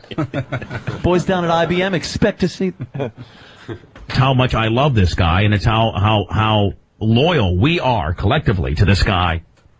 And I just can't for the life of me understand. What? And you guys can sign Opie and Anthony up. You can put them on XM. You can put them on Sirius. But don't ever ask me to have to be in the same room with them. What are you We wouldn't fit talking in the about? same room with you. It's an old honeymooners joke. What the fuck are you talking about? We're never in the same room with any of you Put it hacks. this way, and put it this way. Let me be completely honest. If something happened where we had to be in the same room with you, you wouldn't do shit. You sit there and smile like every other phony radio cocksucker in this stupid fuckwad business that I got myself tied up in. You'd smile and wave, and everyone would go, "Oh, yeah. Yeah, well, you know how radio is." Why are we looking at the Holy shit. Why are we looking at a picture of the ball they drop every New Year's Eve? No. What? Dude, he looks like the robot from Lost in Space. It's Bubba wearing a silver fucking button top. I don't know what that is. It's like a quilt. He's wearing a fucking duvet. He's wearing a silver bedspread. It's a jacket. Some kind of jacket. Oh my God. Holy shit. I will not be in the same room with them. Dr. Smith. I do not understand. I respect Howard Stern. Warning! Warning! We are in the same proximity as Opie and Anthony. Warning! I am a fat fuck. That He went there. That's his, a porn star, maybe? Is that a porn star? That's not his chick. Yeah, that's a picture of a fat fuck right there. That is a fat fuck. And he thinks he's like a muscle guy, which is hysterical. He's always talking about kicking ass and being... He's not a muscle guy. He's a fat fuck. He's a guy that had to have his his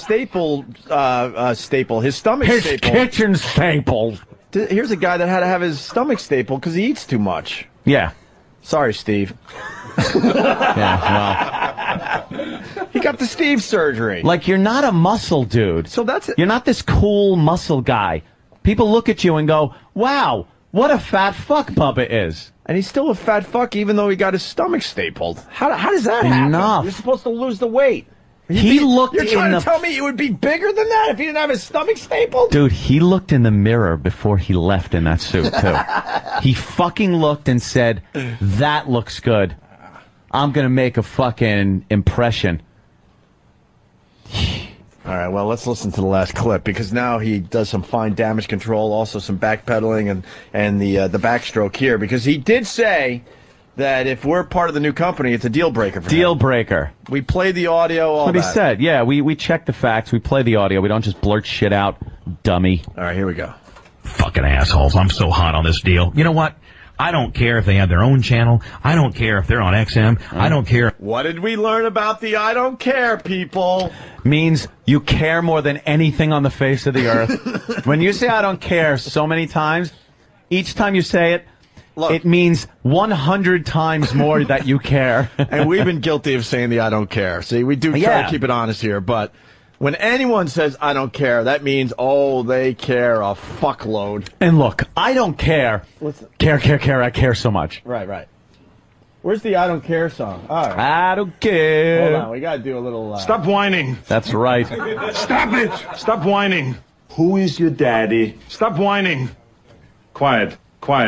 Hey, E-Slob, can you at least fucking tape this back together? It's been broken for like... E-Slobbing. Danny just laughs. Listen, it's funny, yeah. Do you want to hear the Bubba I don't care clip with the I don't care music, or you want to do it first without and then do it second with? First without, so I could really get a good gist. All right, here we go.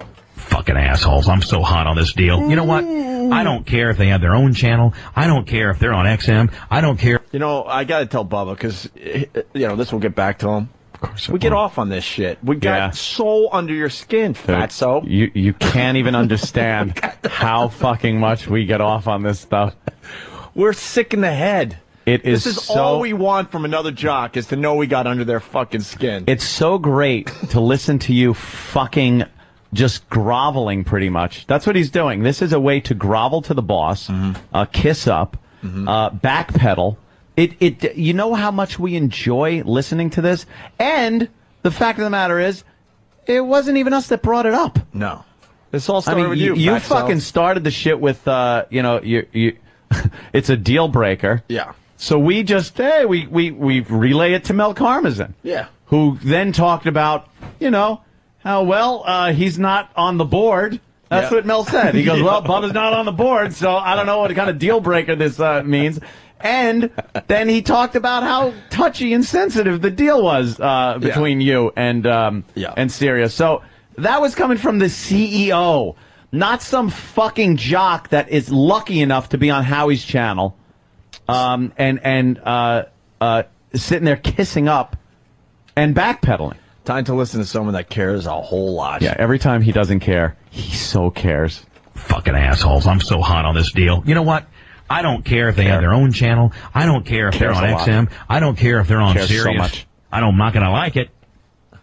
It ain't a deal breaker, because I'm part of the fucking Howard family, brother. I'm part of the Howard family, brother. Let me tell you something, brother. Well, good for you. Good for you, right. Whatever. That's, like I said, it's like going on after Seinfeld. It's like having a great fucking intro. Sure. Of course it is. That's great. Guess what? You're part of the Howard family. We are Opie and Anthony. Yeah, we're part of our own fucking channel. You weren't strong enough to make your own family. I don't know what Mel's got in mind, if that's going to change or not, but the truth of the matter is, we've been here for years. We've been doing it. We've been very successful on 202 over here, on the virus. And you've been, the show that's on after Howard. That's a good position. Yeah. Not the best position, though. I don't think it really showcases your talent. Your scary fucking talent. Christ almighty. Oh, my God, look at him. Holy shit. What is he wearing? I don't know, man. What is that? That's a Bubba Army shirt. He looks like Meatloaf.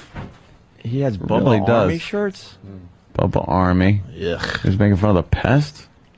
The Army word is like a joke. Yeah, that's why we came up with something really different. Silly. That's why I think we came up with something pretty original by saying pests.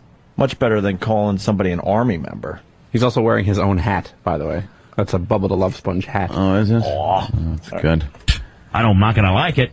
It ain't a deal breaker.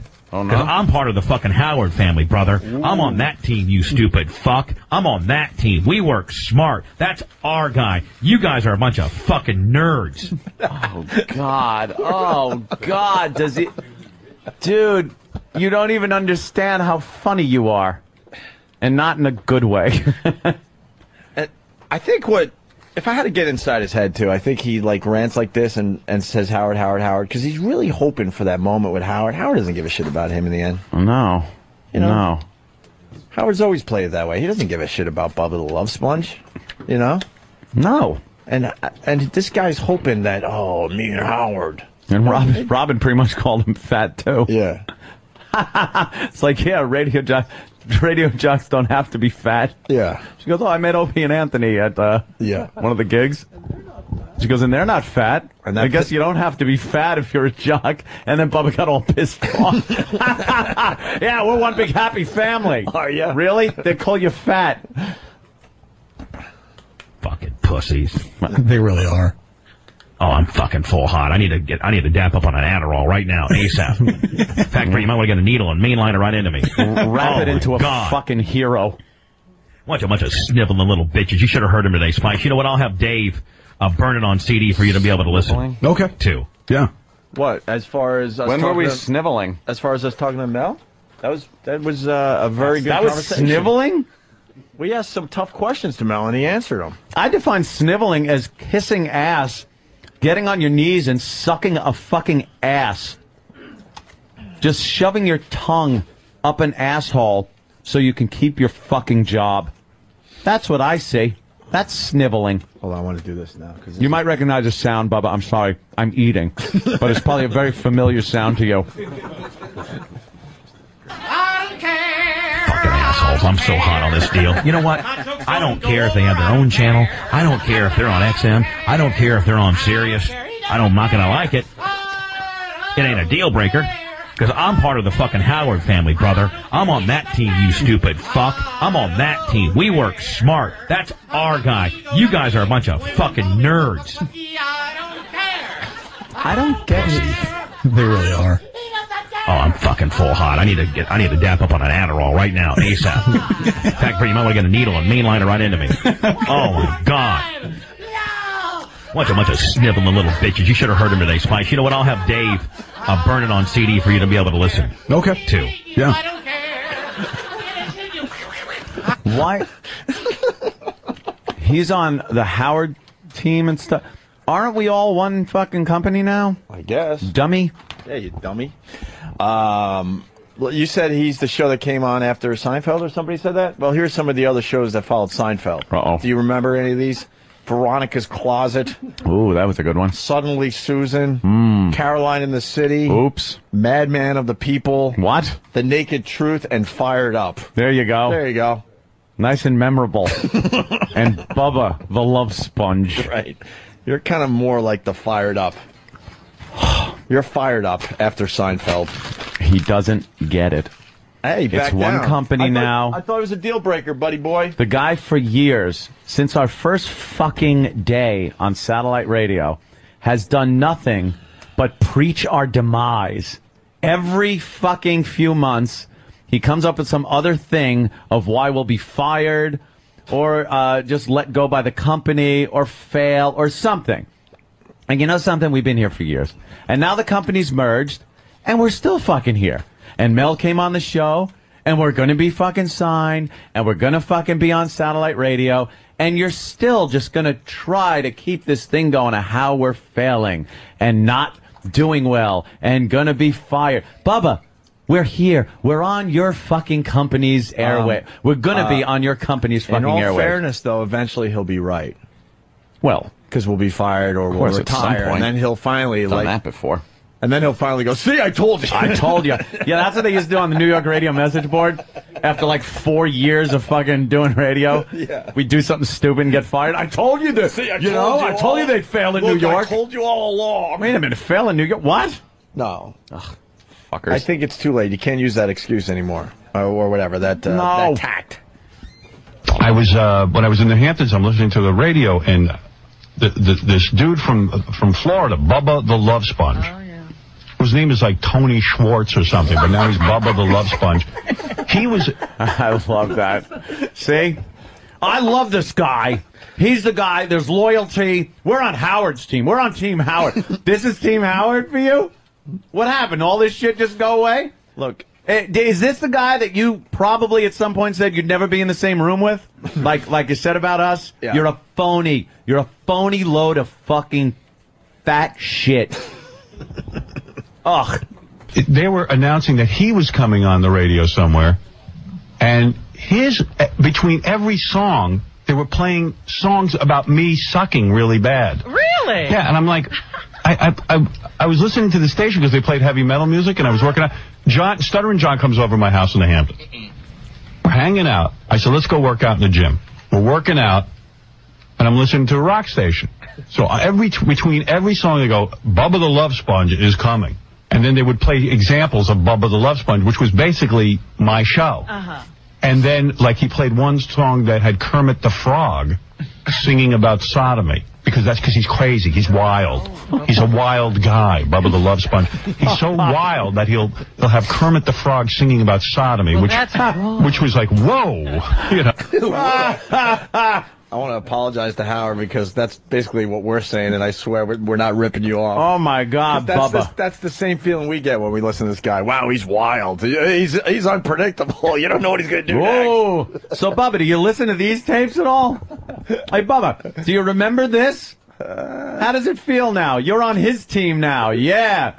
Don't you feel that it isn't quite like you're on his team as much as you're his fucking whipping boy?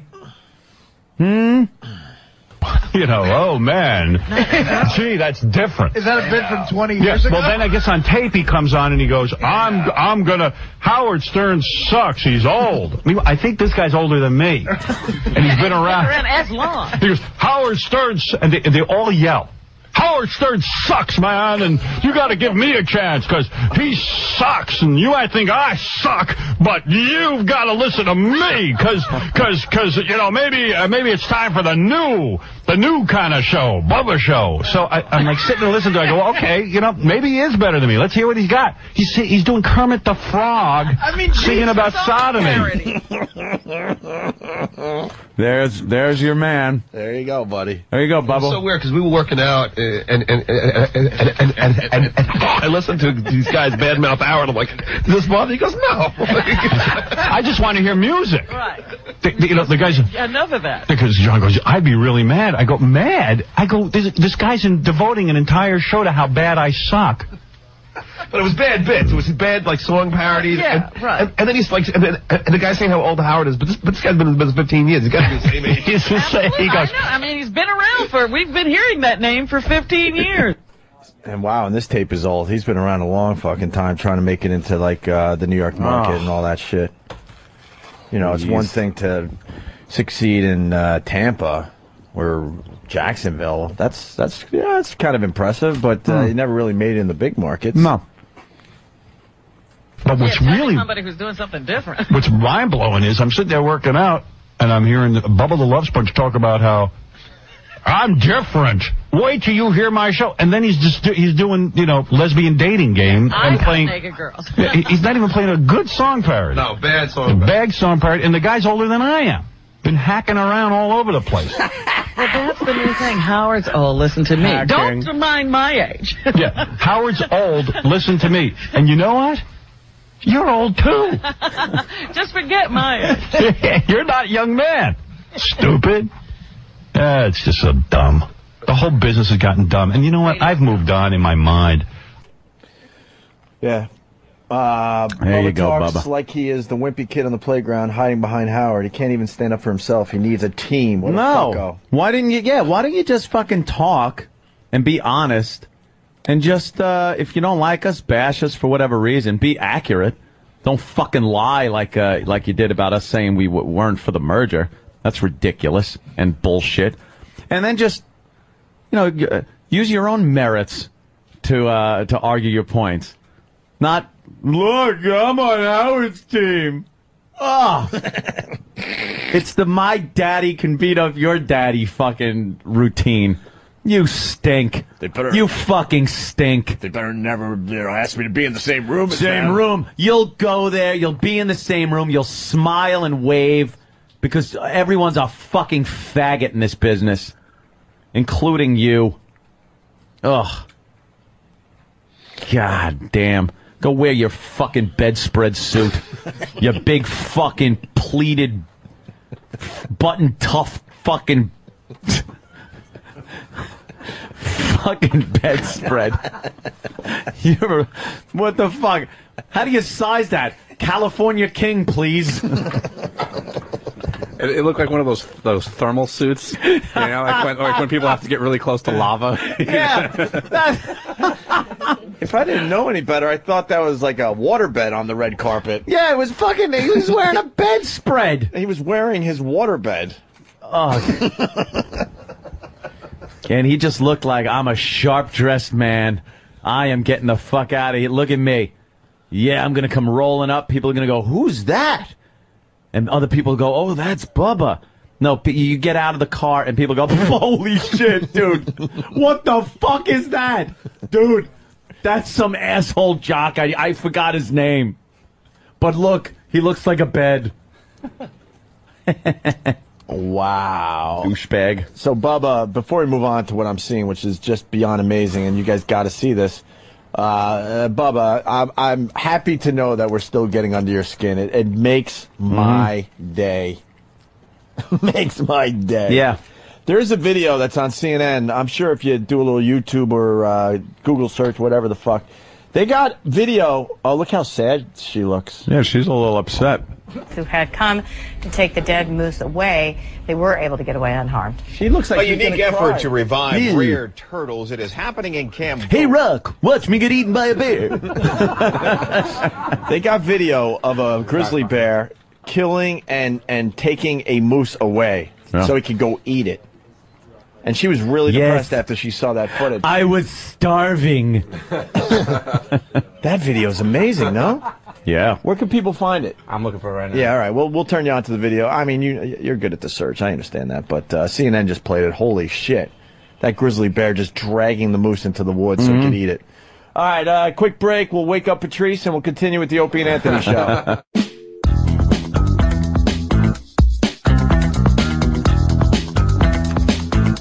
All right. Welcome back.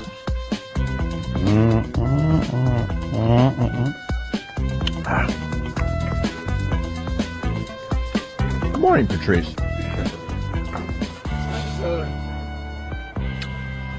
I was just enjoying.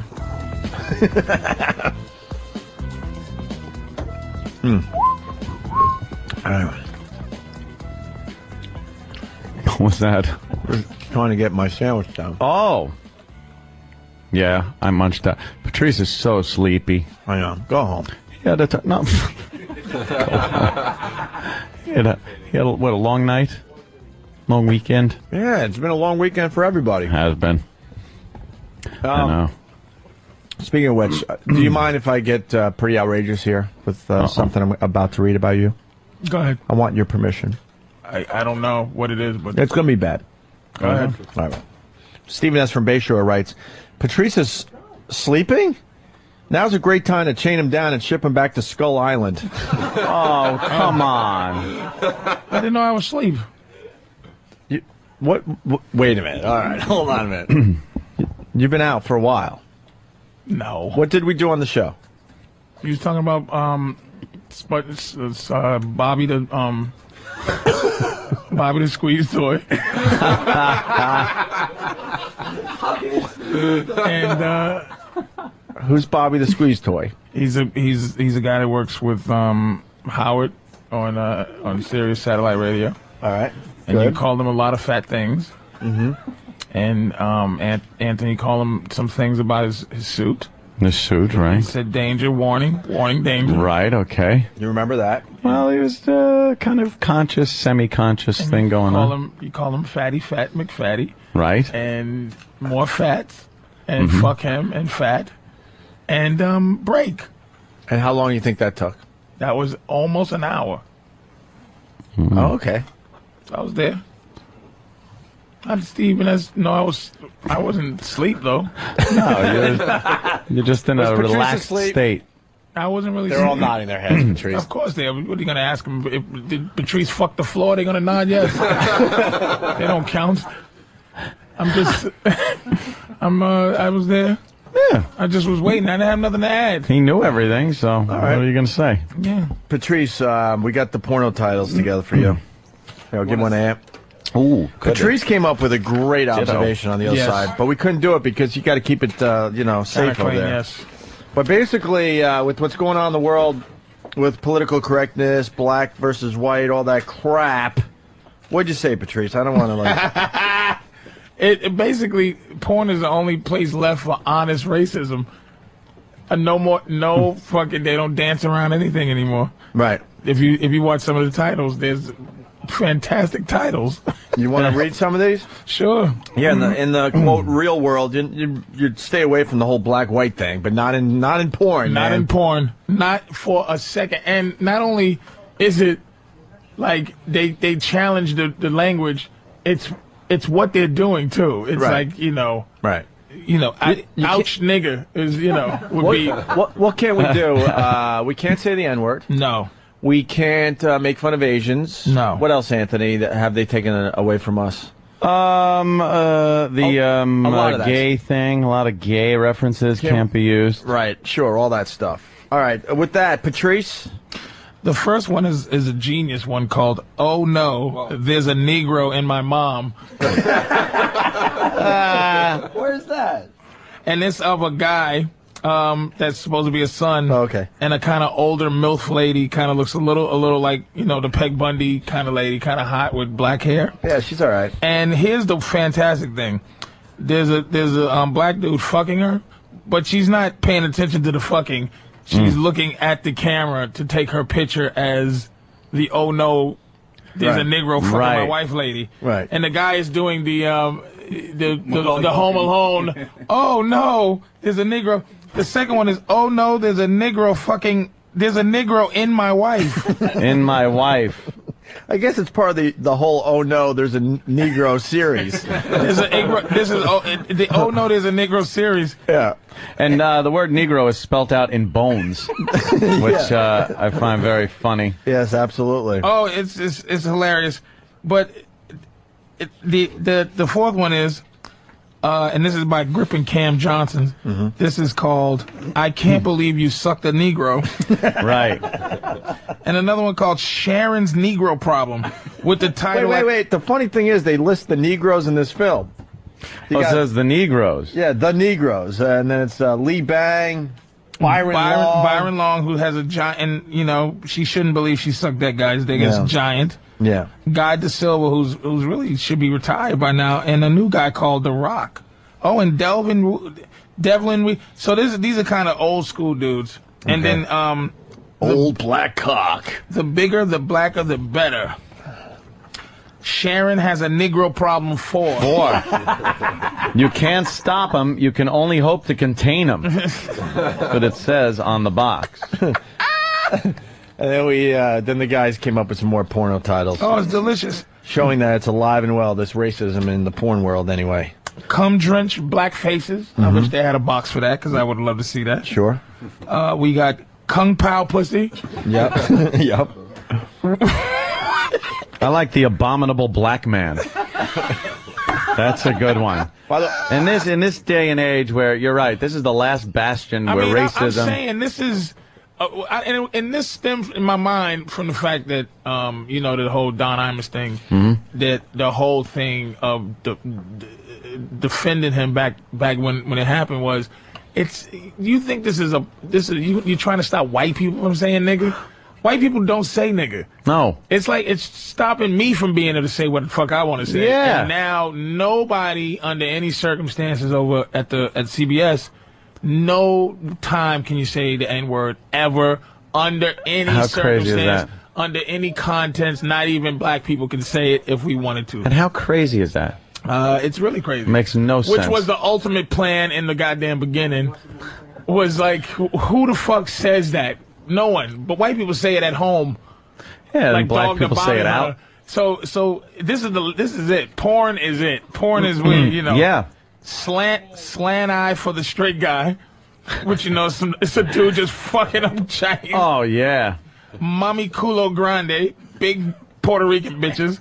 Black Power 3. That tells you. Black pipe layers. Black pipe layers, which is I'm very familiar with porn. It's my boy Justin Slayer and his friends, and they kind of travel around the world, and they just fucking give it to some white woman, which I should just tie Anthony up and make him watch. Yeah. And they just pound their brains out. I mean, wow. And these are the kind upsetting. These videos are not like the movies back in the day where there was a tinge of acting. Yeah. This is a real fucking, you know. Really? I mean, this is just. Should we get some of that up there? And the thing that's I might actually have a copy on DVD. The thing. Of course. Why wouldn't we? Where porn took a turn, which the trend. Back in the day, I don't know if you're porn watchers, but back in the day, it used to be women were porn stars. Women. Like, you know, Vanessa Del Rio and this one and that one. Last porn star left now is probably your girl, but she's getting old now, too. She's leaving. The white girl everybody loves. Jenna Jameson. She left already, I think. She is. So it's done. It used to be one woman fucking a bunch of nameless dicks. Now it's one guy with a name fucking a lot of nameless women. Yeah. It's interesting. These women just gagging and fucking puking on cocks and just arbitrary women that just show up, big black dicks, oriental slits. That's what about white up that black ass? Yeah. What about bang that black bitch, white boy? There you go. That sounds good right there. Wow. I mean, and where are the civil rights movements on these titles here? Did you say anal with an oriental slant? Oh, that's an actual title. Something must be done about these horrible titles of the movie. How about Afro Fuckfest? Afro Fuckfest. This is crazy. This is fucking crazy. Dark Meat says it all. Yeah. The Negro and Mrs. Jones. Oh, it's like Jackass the movie. Okay. Afro-American hair pie. So that's black girls without the shaving. I love cum-drenched black faces. That's one I would want to see. But it's like there's no more. Back in the day, The Devil and Mrs. Jones didn't know what that was really about. Yeah. Debbie Does Dallas.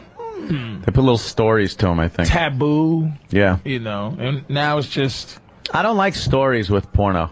Well, back in the day, that was what it was used to. Now it's just like, I'm going to grab you by your hips and fuck you in your asshole, cunt. That's pretty much it. It's like. First, it's a guy, girl, they're nude, or they get naked. A girl gives the guy a blowjob. Guy eats the chick's pussy. Then they start fucking. Then maybe fucks her in the ass. And then there's a money shot. You're not interested in the story anymore. Yeah, but like they got to shake it up a little bit. But back in the day, the story was kind of cool when it was sort of believable. Then they just gave up on trying to make it believable, and that's when the story thing sucked. You know what I mean? You know something? I don't mind. Here's what they need more movies like, and this is I think what the guys would like. A lot more movies with girls getting fucked, but I don't want to see a lot of the fucking guy. Right. I don't like. You know, you ever tried jacking to a fucking porn, and then you got to get through a few seconds of the guy's face going, oh, yeah, the guy's fuck face, and you're like holding your dick and going, oh, Christ. And the famous Bob shot. Yeah, the back of balls. How many guys are a fan of the Bob shot? The Bob shot is the back of balls shot. It's where the balls are swinging, and he's fucking her from behind, and it's the shot from behind the balls, the Bob shot. I don't want to see that. I don't want to see a bell clapper fucking slapping back and forth. Was you a porn jerker? Yeah, I used to fucking. It was like special occasion though. If I had some time, you know, if no one else was in the house, I'd pop a porn in, jack off a little bit there. It wouldn't take long, and then you wouldn't watch any after you're done fucking. Black meat, please. Oh, is this like black guys fucking white chicks? Well, yeah. The description is great. Abomination for me. 8 white sluts that love black cocks. So, could you watch these cute little white girls get fucked by a black dude, or you can't even watch that? Yeah, why not, Ant? What? White girls getting fucked by? Would that bother you? White girls getting fucked by black guys? It's not my favorite type of porn. Believe me. It's not my favorite type of anything. What's your favorite porn? I actually like white guys ravaging black chicks. Really? No. No. I'm into, I think they call it like amateur. But like real fucking, I like regular looking chicks kind of fucking getting fucked. No, I don't like porn star-y chicks. That's a good call from Ant, yeah. Yeah, I like amateur that stuff. shit is way, amateur way shit. better. That's kind of cool. Looks like a regular It's room. reality. Yeah, stuff Even like though that. you may see your daughter or your auntie, Or your next door neighbor that you hope. Yeah, just shit like that. Like I'm not into fucking ridiculous looking porn star chicks. They're just they don't. Are you a fan of the? They don't look hot at all. What is it called? The interactive porn. Hi, I've been waiting all day for you. No, that's the worst. Where the camera angle's supposed to look like you're fucking them. Also, it's like, well, come in here. Come here. Come here. She's asking me to come in. Yeah. POV. She's what is it called? POV. Point of view. Yeah, point of view. It's yeah. POV. Oh, That's when the guy holds the camera. Yeah. And just but the whole. But that's now supposed to be you. And then does he put here. the camera down though when he's getting blowjobs so you see him getting his dick sucked and it's supposed to be like you? Yeah. You get Yeah, okay. Are you a porn guy, Steve? Oh, Steve is am I? the ultimate porn guy. I get meatloaf-sized boxes every I like all kinds of porn. Boys, men, whatever. No, I like the real stuff. Oh, okay. Is Steve gay? We don't know. No. I don't think Steve is gay. Nah, we don't. From it. They tease you constantly, but Yeah, I know. Yes. He has a gay landlord's walk. But What the fuck does that mean? it's just he has a little stroll He kind of thing. saunters, Yeah, he yeah. saunters, but I mean, I'm not in a hurry to get anywhere. Yeah.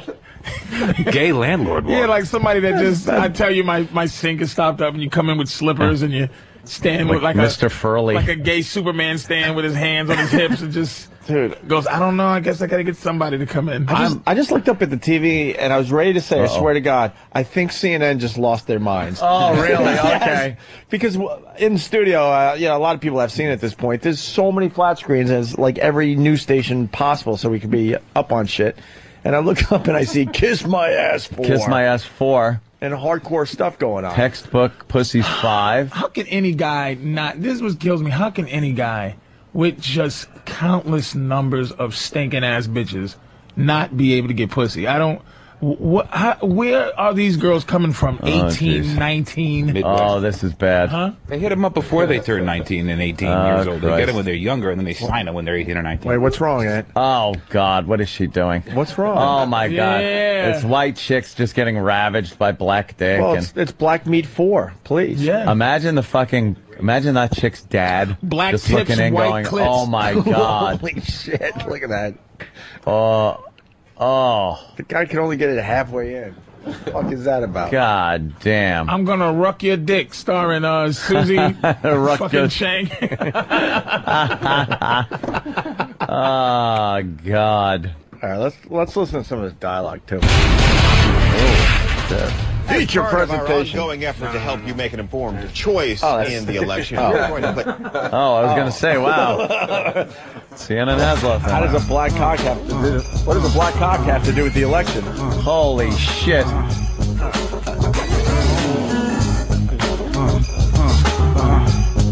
What y'all want to do? Yeah, they're playing some hip hop. It ain't nothing you can't do. Like as got a fat cock there. It ain't nothing you can't do.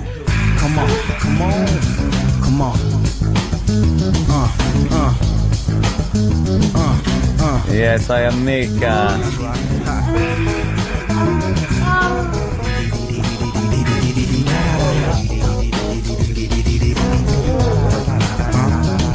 Pretty much saw the whole movie. This is what, the intro?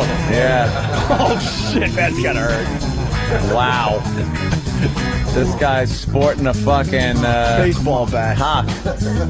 Oh my God. He feeds him a little bit. What do you think, Ant?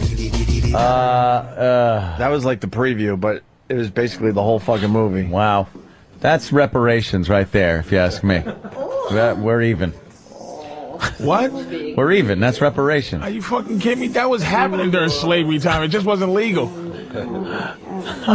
Now this guy can't get lynched for this. What's going on here? Wow. Why don't we explain this?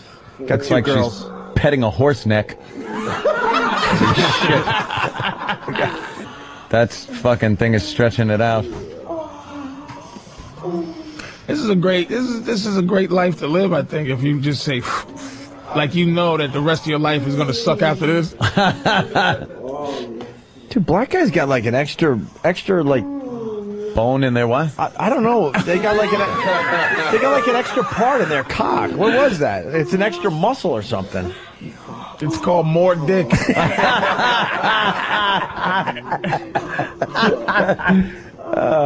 Yes. Alley oop. But she has the real my pussy is wet junk coming out.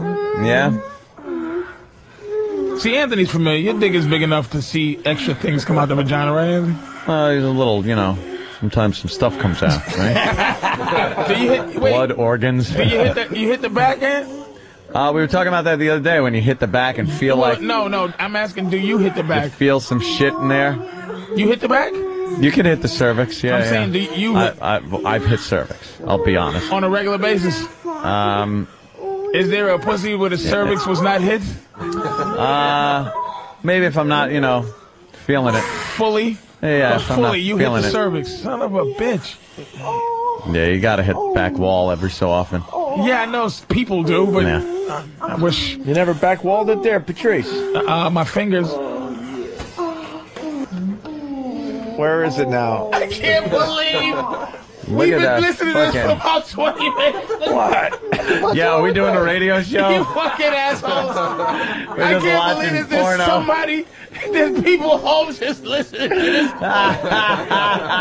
You do forget, don't you? Well, look, man. God. The guy got mayo on there. The piece of oatmeal. Where is it now?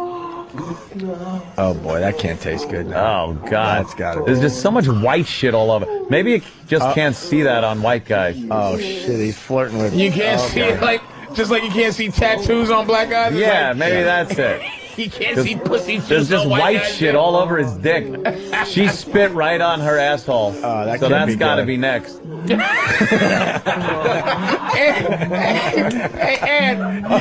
you're like, oh, I can see the plot already. Yeah, I know what's coming next. I know how this is going to end. She's getting ass fucked. This is poorly written. She doesn't look very thrilled. No.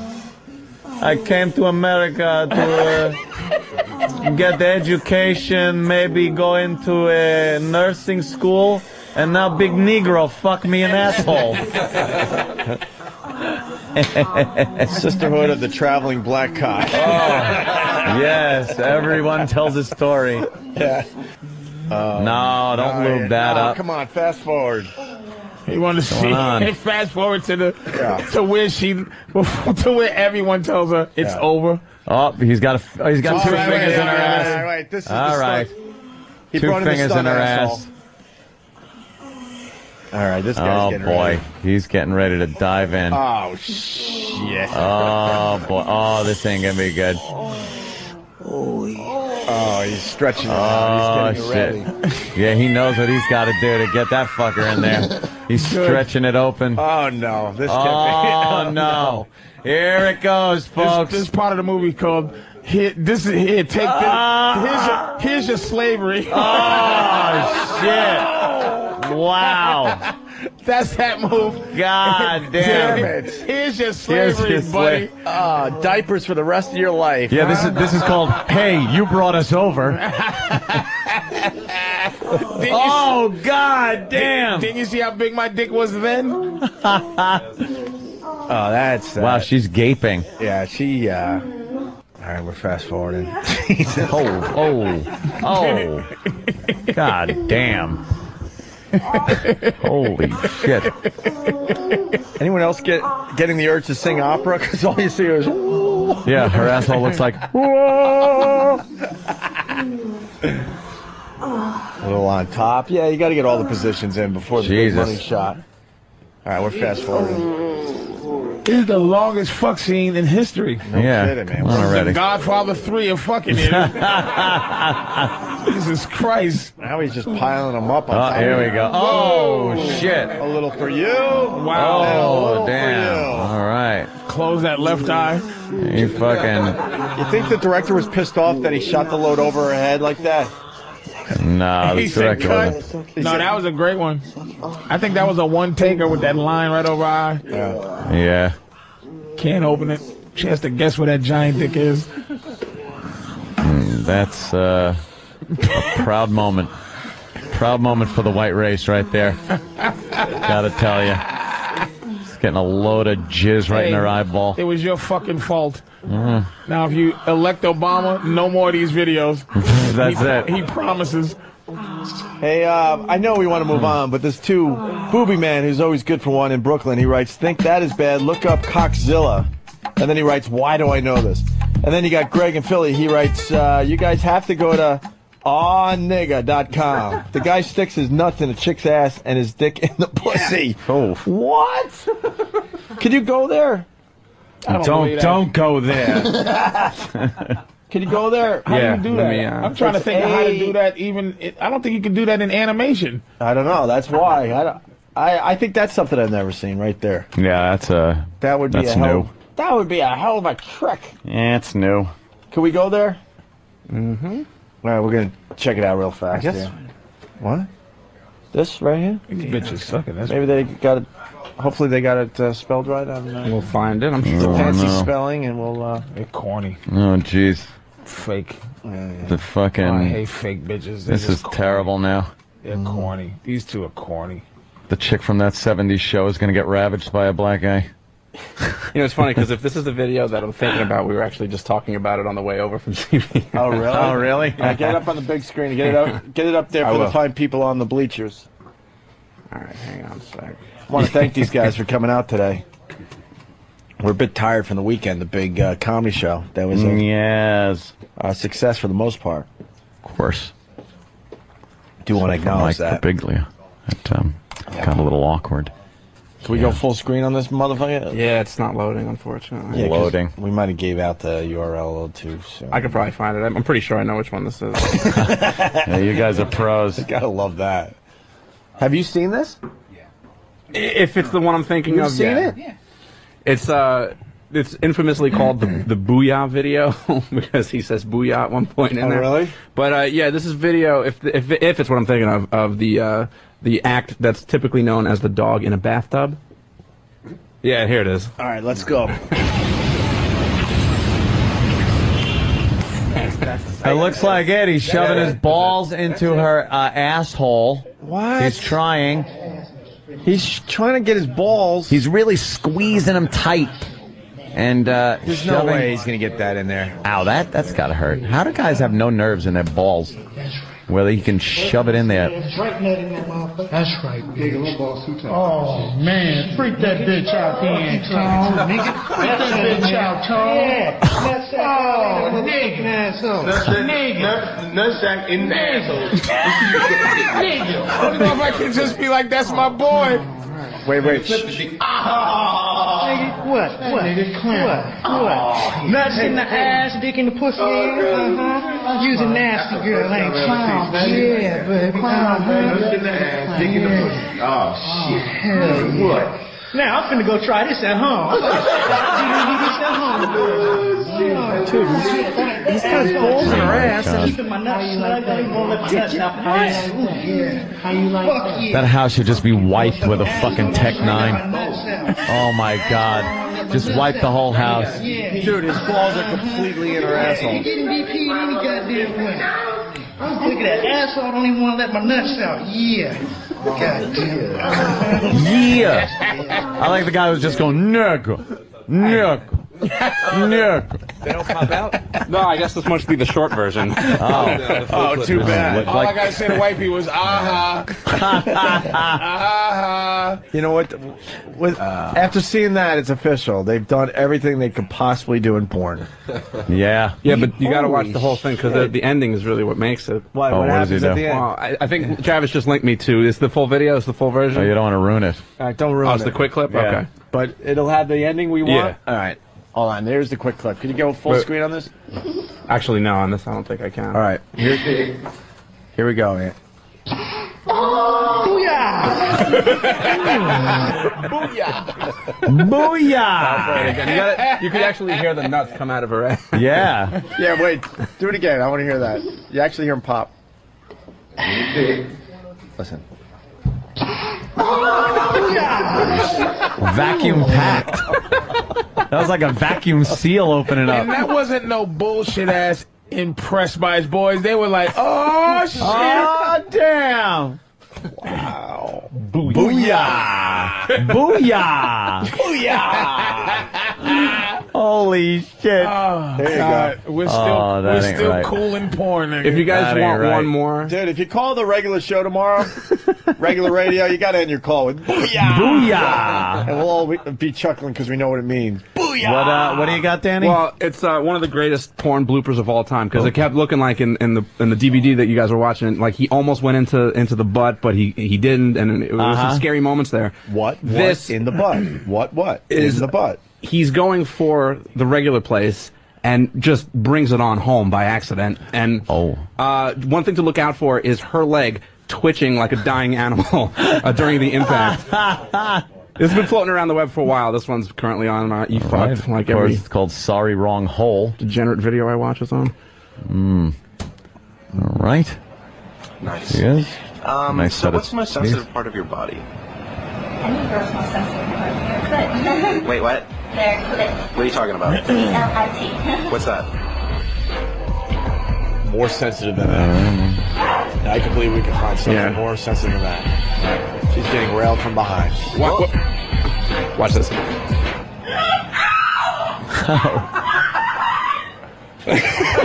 Her leg is twitching. Holy shit. Watch.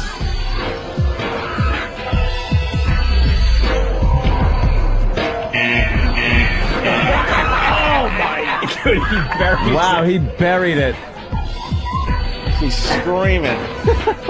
That was a total accident, but she's okay. Jesus Christ. Where the fuck can you find that? Wow. That's on eFucked, spelled EFUKT.com. It's titled Sorry Wrong Hole. It's probably the best oopsie ever. Wow, he buried it. Oh, and her leg just starts going. Twitching. Oh, is that funny? She did start twitching. Why don't we do line of the day and get the fuck out of here? Right. Booyah! Line of the day sponsored by Carbonite.com. Carbonite backs up your computer hard drive so you never have to worry about losing any of your files. Check it out at Carbonite.com. Promo code XM. We start with the first runner-up line of the day. This fucking guy has to do 2 radio shows a day. We do one long one. He has to do, I believe he's on in mornings, and then he has to do afternoons. Every fucking day. Yeah. Takes a few bucks to hold on to a hot chick, doesn't it, fatty? Believe me, I know. I heard that. You heard that? I was there. You were sleeping, though. No, I was there. All right. Patrice did a great job, you guys. Let's hear it for Patrice. He's going to be at the Punchline this coming weekend? Yeah. Punchline in San Francisco. Thursday, Friday, Saturday this week? Yeah. Very good. We got a lot of listeners out there. We got a lot of listeners in that area. You should have a few fans out there from this show. Yeah. Another runner-up line of the day. No. What did we do on the show? You was talking about Bobby the Bobby the squeeze toy. Fucking Patrice. Wakes up and he's instantly funny. Another runner-up line of the day. We did 14 or 15, I believe, of those things, and we did good. Unless you hold a comedy draft. Well, maybe we come up with some new idea. Maybe we all just go camping. We should just go camping. Yeah. Let's have a beach day. I like the idea of beach day. Just a beach day. Mm-hmm. We take over a beach somewhere. We don't do the show. We all skip work. We get there at, like 9 or so, but so you could still get in. And take over a beach for a day. Take over a beach, Why don't hang we do out. that? Why don't we do like that? Beach day. Before the end of the summer. Bikini Broads. Sam has to Beautiful plug girls. WWE promo. What? Sam, WWE promo. What's this Sam? about? Sam's always involved with them. What? We're doing a contest. Are we? Yeah. What's the contest? Somebody is going to get to win a trip to SummerSlam. Nice. This week. What? When's So, SummerSlam? It's, I think, the 17th of August. What? I'm not kidding.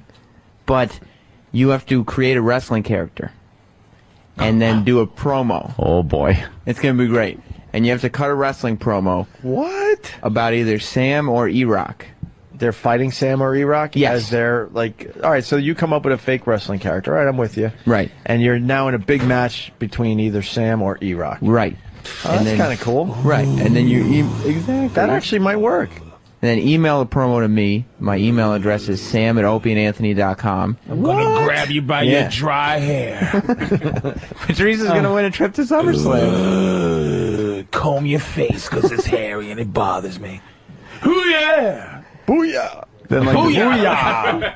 I'm going to dip my balls right in your nose and fuck your eyes. Booyah! Booyah! Booyah! Booyah! Like the fucking that when his balls came out of there, it sounded like when they opened up the fucking the tomb in I know what you're talking Raiders. Yeah, there you go. When they slid that big rock away. Booyah!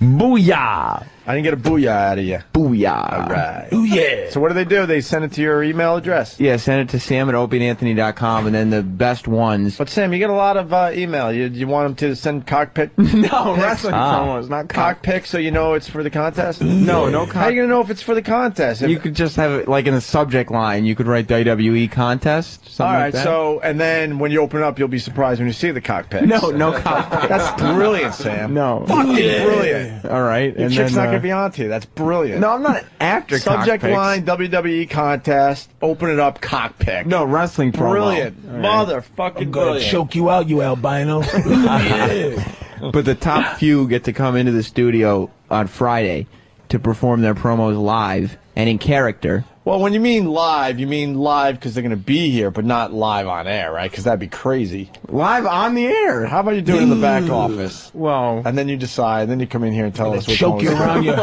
Can we do like one on the air? grab you around your transvestite throat. No. Ooh, yeah. Well, all right, then maybe they'll do it like outside, and then we'll talk about it for like 5 minutes. Who? It's you and who? E-Rock? Yeah. That are the promos? Yeah. All right. It's not a bad idea because there's a lot of E-Rock jokes there. Yeah. Mayo and all that crap. And bad breath. So they come up with a wrestling character, and then they got to make believe they're fighting either you or E-Rock. Mm-hmm. And then they cut what's called a promo in the biz. Right. All right, cool. And the best one gets to go to SummerSlam. And what's the email again? sam@opieandanthony.com. Here's your line of the day. Here comes Line of the day. Hold on a minute. Line of the day. I have a character that can fight E-Rock. His name is Cholesterol. You know, I thought this was going to be a bit hacky. I'm not going to lie to you, but after that fine and some feedback from John in Virginia, I think this has potential. I'm Cholesterol, brother. Come on, E-Rock. Right. Very good. All right, line of the day. Here. Wait. Wow. That's kind of powerful. Here comes Line of the day. Line of the day.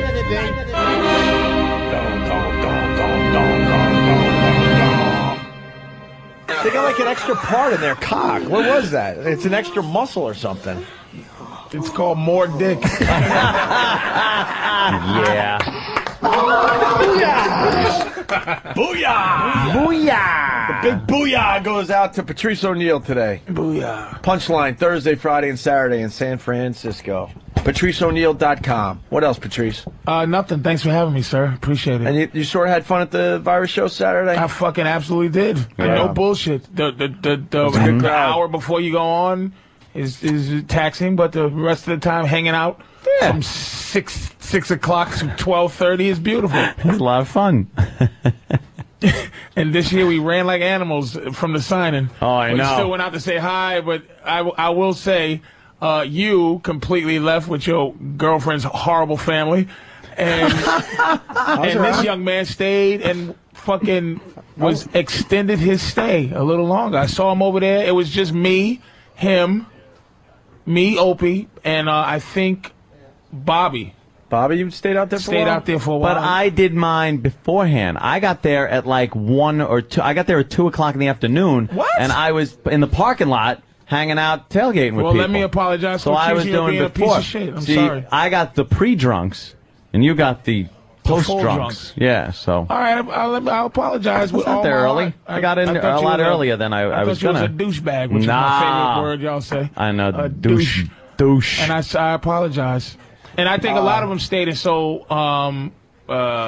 merchandise and stuff, too. Yeah, that's true, yeah. Booby man from Brooklyn. You can't handle me in the ring. I'm slim fast. No? It was an E-Rock slam. Hey, don't look at me with pressure to laugh at him. That was funny. Why didn't you give Booby man some love on that line? They're done. Now they know how it feels. They came in for half hour and they already tired. Didn't have to be funny. All right, guys. It was fun today. We'll see you tomorrow. Later.